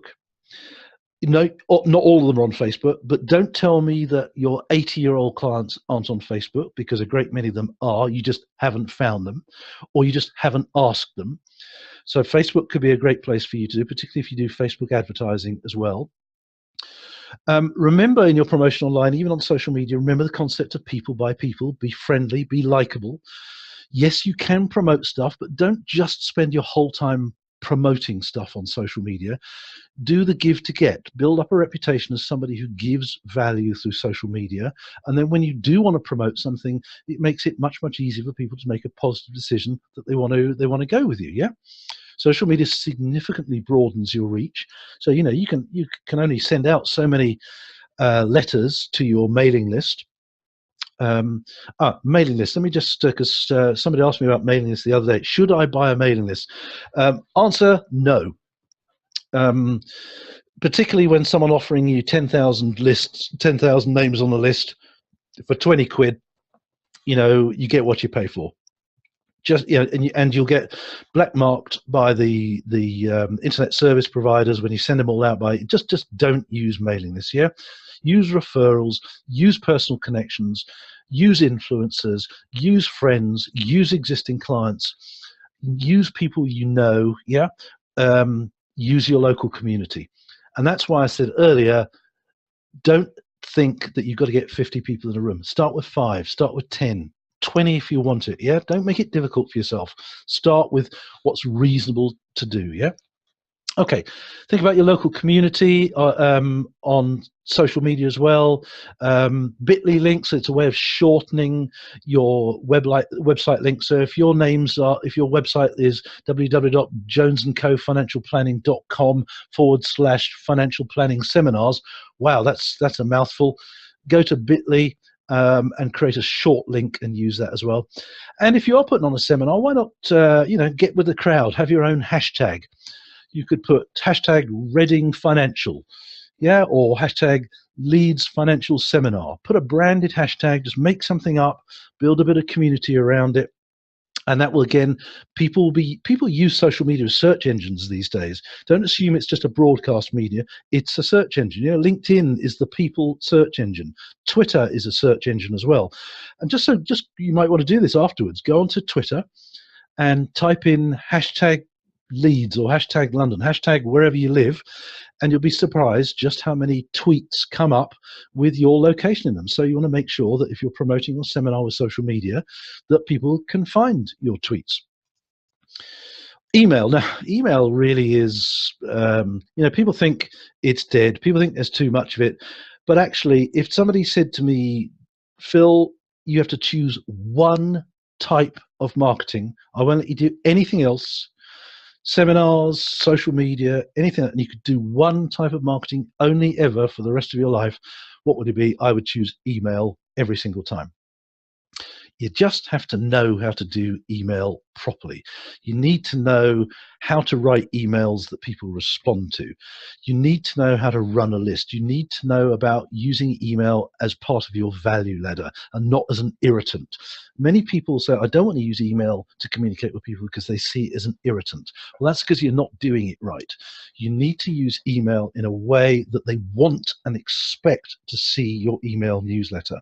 If you've ever signed up online for one of these gurus courses, free ebook or whatever, you get the free ebook, and then for the next couple of weeks you'll get an email every single day. Now, the ones that aren't valuable, you'll bin them, you'll hit the spam, and you'll get fed up with it. But the ones that connect with you, you can't wait to receive the next one. And that's the power of email. And I would strongly urge you to learn how to do email. It's something that we teach financial advisors in our next program, on the digital product program. We teach you how to use email as part of your value ladder and how to use it to add value to your clients and not to irritate the hell out of them. So you need to measure your emails as well. That's all part of it as well. Have a personalized email. So seminar at or financial planning at whatever. So create one of those. On your website, you need to have a dedicated page for your seminar. You could do that on Eventbrite as well. Create a blog over that 5-month period. Put a blog every single week that relates to something that you're going to be talking about, and start building up content and presence online around your area of expertise. So don't just do your promotion material and hope that people turn up. Really work this, yeah? Create a blog, tweet about it, and make it consistent and make it regular. Create a video. So in your promotional material, hi everyone, thanks for looking at this video today. I'm so glad you take the time. Do you know, when we talk to clients, one of the things they tell us time and time again is they need to know more about how do I plan my retirement in income. They're really worried about running out of income, and give them a little bit of value in that video. And then say something like, when you sign up for our seminar that we're running on January the 5th, we're going to go into this a lot more detail, and we're going to have people just like you who are going to be there, and we're going to tell about their story and how when we worked with them, we were able to achieve X, Y, Z, and they were able to have financial freedom. You see where I'm going with that? So use video there. If you can, get some video testimonials from clients. They don't have to be clients that have been to seminars. Video is really, really powerful, so use that as well. Collect people's email addresses. This is the single biggest trick that every financial advisor in the world is doing, is by not having a lead magnet. And again, I'm sorry for that expression, but that's what it is. Top right and very visible on your website. You need to have something that these new model clients will say, that looks like a good piece of value. I'm happy to give my email address for that. In exchange for that, you must collect emails, and then through targeted emails, which we can teach you about, you engage with them. Okay, and some of these people will want your free stuff. Some of them in due course will go up your value ladder and they will want to pay to come to your seminar. Some of those in due course may think, okay, perhaps I'd like a financial planning session with this, and so it goes on. You need to be collecting emails, and you need to be measuring your statistics on your website. You need to be able to see, where are people coming from to your website, how many people visit the dedicated seminar website page. You getting this, guys? I hope it's coming over okay. You need to put on your website forthcoming dates. Make it look as though this is a regular thing that people can choose. If it looks like a one-off, that's fine, but it makes it more appealing if there appear to be other dates that they could choose from. Yeah. Also have a button on there that encourages people to promote it on your behalf. Recommend this event. Tell your friends. Offer people an Amazon voucher if they can recommend it to a friend who decides to come along. In other words, incentivize people to tell their friends. That's another big reason why people don't get the people on seats that they want to, is because they take all of this on themselves. You want to get as many people as you possibly can helping you with this. Get your influence, get your relationships, get your clients, get your website visitors, yeah? Get other people helping you to do this and incentivize them to do this, yeah? Polls you can put on your website, great way. Ask a question and you can give instant feedback on there as well. Offer people different ways to pay, but remember this central thing that people buy people, and put lots of pictures on your seminar web page as well. Now, this is coming over. I hope it's coming over that there's a lot to do, because there is a lot to do. When you get the book, it'll break some of it down and tell you what you need to do and when. If you don't take this seriously and you don't believe that there's a lot to do and you take shortcuts, that's another big reason why you won't fill the seats. If you want to use seminars, they are incredibly powerful to achieve your objectives, whatever they are. They are an incredibly big part of your value proposition, and they will create a great deal of new income for you. If that's what you want, then you need to follow this stuff that I'm talking about and read the stuff that's in the book as well. There are apps that you can get. You've probably been to industry conferences where there's an app, and there's all sorts of, just go onto Google and type in do-it-yourself event apps or event apps, and there are ready-made apps that you just fill in the boxes, and it can be your app for your event as well. So that would probably be better if you're doing a full-day event or a 2-day event, something like that. As I said, use social media and paid advertising. We haven't got time to talk about paid advertising because that's another art in itself, but again, we cover that in the digital product program if that's something you're interested in. Promotion offline, just a few other things that we mustn't forget that are really important. So good old-fashioned traditional advertising, classified advertising in your local papers. Andrew, our financial advisor, was getting 100% conversion rates, getting 50 people in a room. His combination was, he said to me, the people in the room were existing clients. He said about 40%. Complete strangers, he said, there was a good 30%. He said the rest were, and these strangers responded to his advertising, the rest were professional connections, press, and hangers-on. But he said his main methods of promotion were advertising in his local paper. He would choose an early write. In other words, that is either page 1 or page 3 of your local newspaper, and it needs to be like the County Times, something like that, if you have one of those. So we're based in Surrey, so the Surrey Advertiser or the Dorking Advertiser, the Cranley Advertiser, they would be the sort of papers that you'd be going for. And his advert was about 7 inches tall by 5 inches wide, or 6 by 4, that kind of thing there. And he did trial and error with the wording to get that right. There is no point in asking what the wording is because he doesn't do it anymore. And he always made the point, he said to me, please, Phil, don't tell people to get in touch with me. He said, I'm happy for you to share everything that I've done, but that's as far as it goes because he doesn't want people getting in touch too much. Direct mail. Now, direct mail, there's 2 types of that. addressed mail and unaddressed mail, and by unaddressed we mean leaflet drops, posters, postcards, all that stuff that's put through your front door. Now, you may send it straight out to your recycling bin, but the reason why people put leaflets through the door is because, guess what, they work. They wouldn't stick them through their door. They wouldn't spend money printing leaflets if they didn't get the result they want. So addressed mail and unaddressed mail is really powerful. Posters, postcards, all that kind of stuff as well. Have an answer phone message as well. So that when you're out of your office, I expect you've all got an answer phone message anyway, but if you could add an extra couple of lines in your answer phone message that says, if you're by the way, if you're phoning about our seminar on the 5th of January and would like further information, please visit our webpage at XYZ, or please leave a message. Or you could also say in your answer phone message, if you're interested in our forthcoming seminar program, please leave a message anyway. So just, even if you're not doing a seminar, put it in your answer phone message, yeah? Radio advertising, really, really powerful. It's nothing like as expensive as you think it is. Well worth considering. It has phenomenal reach. It is amazingly effective. So don't think that nobody listens to the radio anymore. Yes, they do. And there's certain characteristics about radio that make it particularly effective. We've talked about introducers and referrers. Use PR on the press. You know, the press releases that people think press release is hard, there's a certain mystique to it. There isn't. It just means tell the press. Anything you do in your business as a financial advisor, however trivial you think it is, you should tell the press, yeah, particularly about your seminars. Write articles, write blogs. In other words, promote your seminar in everything you do, literally everything. Add a line at the bottom of your letters that leave your offices to clients. Add an extra line. Even if it's a letter sending them a review document or evaluation, put in the letter at the bottom, said, please check out our website at whatever to learn more about our seminar program. If you want to get people to come to your seminars, you need to be telling people about your seminar on absolutely everything that leaves your office, on absolutely everything and every type of media that your clients or prospects are ever likely to see. Get it on the back of your business cards, yeah, put it on your compliment slips. As I said, even if you're not doing a seminar yet, get it on everything, okay?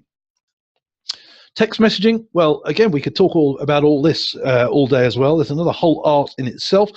In the early days of text messaging, I wouldn't have suggested this at all, but text is now it's phenomenally effective because it's quite intrusive. And whilst we're not trying to be intrusive, you know, whoever ignores a text message, you could also argue whoever ignores a Facebook Messenger message. You know, you can ignore email, but most people won't ignore a text message, and most people won't ignore a Facebook Messenger message as well. So again, if you want to learn how to do text messaging, there's all sorts of services that you can use. Just go Google them. They're nothing like as expensive as you might imagine. Just use them. It's something I used to use a lot. Again, when I was working for life offices, one of the things I used to do was we used to put on conferences, and we used to go to the PFS conference. And when a financial advisor would come to our stand, we'd get their business card, and then half an hour later, we'd send them a text message to say, thanks for visiting our stand. Guess what would happen? Many of them would come back. Not complaining, but just for another chat. So text messaging, you know, include it in your mix as well. Now, in terms of the letter that you write, and we go into this in a lot more detail in the book as to how to do this, but I'm just going to give you the headlines here as to how this works.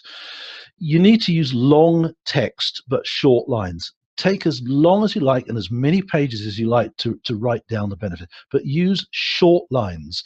The shorter the lines, the shorter the sentences you can, the better. Just indirectly, this works particularly well on LinkedIn as well. You can write articles, but if you do a status update on LinkedIn with really short lines, you'll be amazed how many more views you get, because it's a writing technique that actively encourages people to keep reading. So lots of text, but really short lines and sentences. The headline is almost the most important part of the letter. It's the first thing people see after their name. So when they open the envelope, they see their name, then they see the headline, then they see the PS. That's what they read in order. Name, headline, PS. The headline needs to be in speech marks, inverted commas. It needs to be in italics as well, and ideally it needs to be a question. Now, the reason why it needs to be in italics and speech marks, because that makes it look like somebody actually said it. Another human being is engaging with you. So popular headlines might be for your letter: have you ever wondered how some people manage to retire with enough money and others don't? You know, something like that. Make it a question, make it something that grabs them by the throat. The font you should use, which gets most response, is Times New Roman. I don't care what your brand values are, and I don't care how much you spent on your branding and the font that you use in your business. When you send out mailing letters for seminars, you use Times New Roman. That is a serif font. In other words, the ones with the little feet. Make sure your mailer doesn't arrive on a Monday, because that's the day most of the junk arrives. Try and make sure your mailer arrives on Wednesdays or Thursdays if you possibly can. Make sure their name is in there. Make sure the PS just summarizes the benefits, and put a personal touch. What I would do is, instead of typing Dear John or Dear Sue, I would hand write that in, and I would hand write it. And I don't care if you're sending out 1,000 letters in your mailing list. Hand write every single one of them. It adds that personal touch, that personal little communication bit which they weren't expecting. And yep, I'd like you to do a handwritten envelope as well, because you know, when handwritten envelopes arrive through your front door, what's normally in them? Birthday cards, yeah, or cash quite often. So people respond to handwritten envelopes, and I know that might sound like extra hard work, but if you want to nudge people towards that tipping point, that's one of the things you want to consider doing. Yeah. Okay. There are also some words in your letter and your mailing which are proven to work. This is in the letter predominantly. The most influential words that you need to get in your written material are the words free, discount, proven, system, secret, profits, how to, exclusive, VIP, and because, and thanks in advance, when you, and you should. Now, where could you put VIP? You could put, this is your VIP invitation. Just put it in there, yeah? Because it influences people's behavior. You could also say there's a VIP lunch for the people who purchase the hot seats, yeah? Thanks in advance. Put that towards the end of your mailer as well, because that's really powerful. It's proven to encourage people to take action. The words when you, so you could put when you sign up. I know that sounds quite forceful, but actually people do tend to take a bit more action when you put when you, or if you put the words you should in there as well. And the word because is incredibly powerful. The word because is hardwired into us from when we are kids.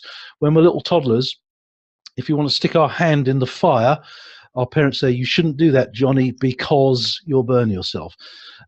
You should always look before you cross the road, because you don't want to get run over.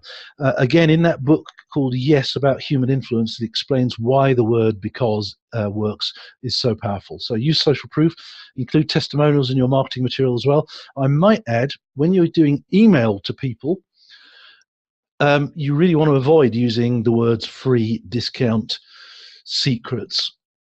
The other words are okay because the spam filters will pick them up. So those words work perfectly fine in mailing letters, but you know, avoid them.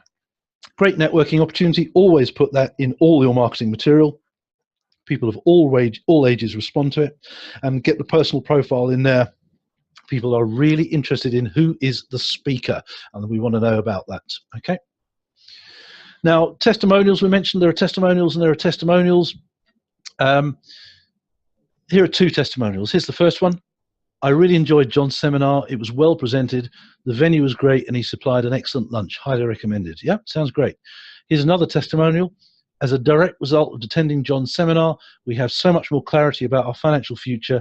His presentation met our exact needs, and we would strongly recommend it to others like us who are nearing retirement. So which one's the best testimonial? The second one, of course. The first one sounds great, but it's actually rubbish. It's of no help to anyone. It will not encourage people to come along to your seminar. What you're really looking for is people who have had their needs met exactly as a result of coming to your seminar. That's why the objectives need to be clear. That's why the focus needs to be clear. That's why you need to collect testimonials. Really important. Just a quick slide. I talked about influencers and relationships earlier. How to do this. Think about those well-connected people locally who could bring other people to your event as well. List them out. Yeah, make that a useful little exercise. It's something that people rarely do when they're putting on seminars, but it can make or break the difference between a really well-attended one or just an averagely well-attended one. Do the same with people that you know who may be clients, they might not be clients. What I'm really saying is get help from other people. Where can you find influencers? There's all sorts of information about this on Google. Just Google where to find influencers. But quite often you can find them at high-quality live events. You go to other events yourself and meet people. Cozy up to them, get known to them, make a list of local events or global events even that you could go to, speak at other people's events, bloggers, you can find them on LinkedIn, but don't forget influence, because that's exactly what they are. They will influence people. Your other relationships could include the obvious ones, solicitors, accountants. Increasingly, we're seeing financial advisors working with coaches as well, life coaches, business coaches. There's a natural synergy between the work that they do and the work that you do. And again, go to them and say, look, if you could encourage people to come to our event, we'll give them a special incentive that's only exclusive to them. Yeah. So what you're doing here is you're adding value to the relationship that you have with your professional connections. Which is fantastic, and you're gonna get people come along to your event as a result. We're kind of getting near the end now, but here are some just general promotional rules that just have a look at these when you get the slides and when you want to go through it in detail. There's nothing that isn't obvious, but bizarrely, it's quite often the obvious stuff that people really do miss. Again, more about these in the book.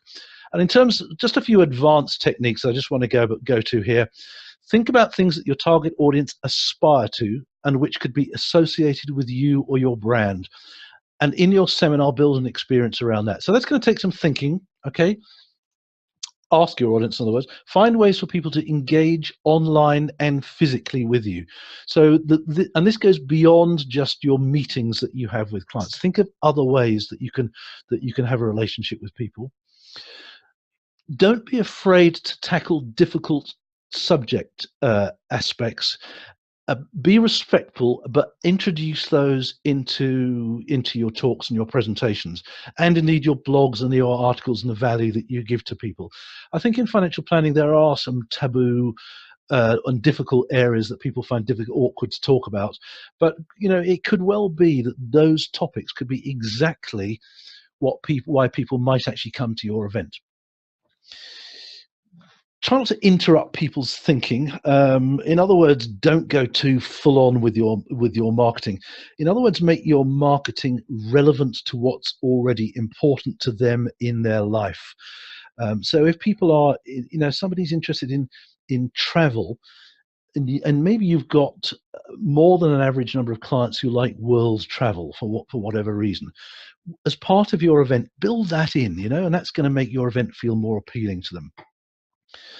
Figure out the message you really want your brand to send that may or may not be directly tied to an actual service. And it might be something that your brand hasn't said before. Then build an experience around it. Again, that's going to take some thinking about this, but this is the advanced stuff that really connect with people at a human level and really help you to build an event that they can't not go to, Visually represent the impact of your work. And how do we do that? Again, live financial planning using technology is another great way to do that.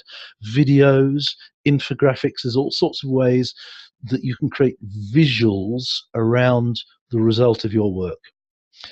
And another thing you could think about, big brands, big high street brands do this all the time, where they work with another brand that's related to, they're not competitors, but they're related to. So again, you might have something locally, something you can work with that actually might make your seminars even better. And it could just be the venue.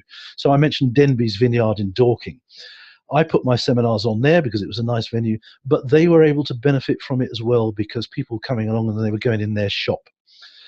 And also find creative ways to remind people that they were at your event. Send copies of the slide, maybe send a copy of the video that was there. Lots of reasons why people fail. Excuse me. No clear objectives, planning time was far too short, not targeting, making too many assumptions about why people will attend, not working hard enough on the words and the benefits, not testing, proofreading, or enough on detail, and over-reliance on one type of marketing. You know, if you like email, I can bet you anything that you will do your marketing through email, and you won't put so much effort into the other things.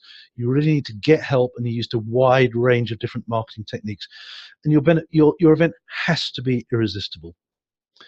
And you'll only know if it's irresistible if you ask your clients, we're thinking of putting on some seminars based on XYZ topic. What would be irresistible for you to come to? Yeah, think about that.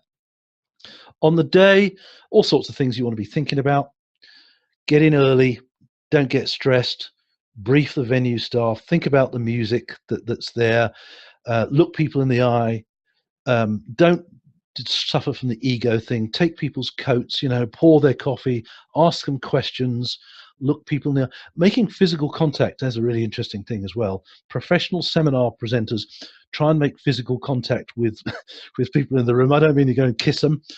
Just shaking hands will be good, but you see politicians doing this quite a lot. They'll shake hands with someone, then with the other hand you touch them further up the arm. Subconsciously, this actually helps us to build trust with people. The only reason why we shake hands, it is believed, this goes back thousands of years, it is to prove that we haven't got a weapon in our hands. And if you make physical contact with people, they won't consciously notice this, but they will subconsciously. It's helping them to build trust in you. And it helps nudge people towards that tipping point where they're more likely to say, yep, I want to listen to you and I want to make an appointment. Yeah. Just put some random pre-reserved seats. Yeah. Lots of people use sweets and chocolate. That's fine for short events, but for longer events, you want to have fruit. Sweets, it raises the blood sugar level, but then your blood sugar level drops down below where it was before, which is no good for longer events. So really you want to be giving people fruit and bananas in particular for long day events so that their energy levels stay with you. Even the best presenters in the world, we don't want the audience's energy levels flagging, so make sure the audience stays awake, which is quite key. Yeah. Focus on the audience. It's all about them. It's nothing to do with you. It's all about them. I want to talk about back of room products. This is covered more in our digital product program, but these are things that you have at the back of the room. You can see the list there. Again, if you're really thinking about this as part of your 5-month program, you want to be thinking about creating other products and services that basically go beyond the value that you're giving to them at the seminar itself. Yeah. And this is where you're cementing the value, even if you give stuff away free, but it is also where you're starting to create a new income stream. Because if you put on a cracking seminar that people really bought into, they want to come and see you, I guarantee you that they will want to buy other products and services that you have at the back of the room. So just kind of think about that one. As I said, we do a separate program on how you can create those, but you should do it. And your back of room products, you want to make them look good as well, and use the words, I'm going to put this into your hands. It's powerful way. People will buy stuff if you use those words as part of your seminar. If you've ever been to big gurus presentation, they always use those words as well. If you're selling a CD, maybe an audio CD, just go the extra mile, have it shrink wrapped. Yeah, buy yourself a shrink wrap machine off eBay, just adds a bit of value. Yeah, give away stuff, simple pricing, quantity discounts. Maybe you have got a book. You can say to them, look, just pay the postage, we'll give you a free book. That's a big technique which internet marketers use. And even if you're selling a tips booklet that you've created yourself and you've printed in your own office, print a fake barcode on the back, yeah? And that just enhances the perceived value of it as well. Simple stuff, but this all works, and it adds value to your clients, it adds value to your service proposition, and it brings in new income. Presentations, this is what we don't want. That's what most presentations are. It's so important. This guy knows what he's talking about. When he's not a great speaker, but we listen to him because he has passion, deep ingrained passion in what he does. And that's really what we're trying to achieve, that sort of model. there's all sorts of stuff out there. There's all sorts of so-called proof about what is most influential. You know, you've got to come across as friendly and authoritative right from the start. It's that simple, friendly and authoritative. And even if you're the worst public speaker in the world, if you can tell a story about something you know or people you know, people will listen to you. I guarantee you people will listen to you. I recommend that you do presentation skills training, but even if you haven't, and even if it's not your cup of tea, just tell stories and you'll find that you get through it with confidence. It works. You don't want to be putting slides up like this, you know. This slide caused one of the space shuttles to be destroyed. And all it says, what you remember, one of the space shuttles went up in space, some of the tiles came off, and all it says is that the number of tiles that came off were more than they originally thought. Yet the NASA management interpreted this wrong and took a different course of action than the one they should have done. So people will take different courses of action just based on your slides. PowerPoint is a crutch for the presenter. It stifles creativity. Keep it super simple. So when they were launching the Amazon Kindle, you know, a key feature is that it has 8 weeks battery life. And that's the slide that they use to get that across. Super simple, gets it across without words. In any presentation, these are the things you need to be thinking about. Confidence, you'll be confident and you will appear confident if you tell stories. And you will appear to have clarity. You'll need to believe in what you're saying. You need to connect with people, and you will connect with people if you tell stories. You care about them, and you talk about what they want to hear, and you have to prove that you have compassion. Yeah, really important. This man was really good at it. Note the hand positions that he is in there. An open hand position that implies trust. When people come to a financial planning seminar, if you want the conversion rates like Andrew was doing, you need to work on open body language and open hand positions. And this is something else that Andrew worked on. He knew that if he had a room full of people in a room, he had an opportunity that he didn't want to blow it. So he learned how to do presentations. And the things that he learned most of all was open body language, particularly open palms, so that people build trust in you. Really important, just like this guy here. Yeah. So thank you so much for sitting with me today. I really appreciate it. It's been fantastic, and I hope you've got a few golden nuggets out of this. Yes, you've got a lot to do, but I hope you've heard some things here today that you've never heard before, and that you're going to put a date in the diary 5 months from today. Please feel free to ask me any questions. Just send me an email. I'll more than happily help you. Yes, we do workshops on how to put on seminars. And I do hope that I've got your permission to be able to drop you a line about those as and when. Please go through this presentation at your leisure. Just go through the recording. And as I said, please do drop me a line with if there's anything you want to ask me. So thanks again for your time today. And I'll talk to you soon. Bye.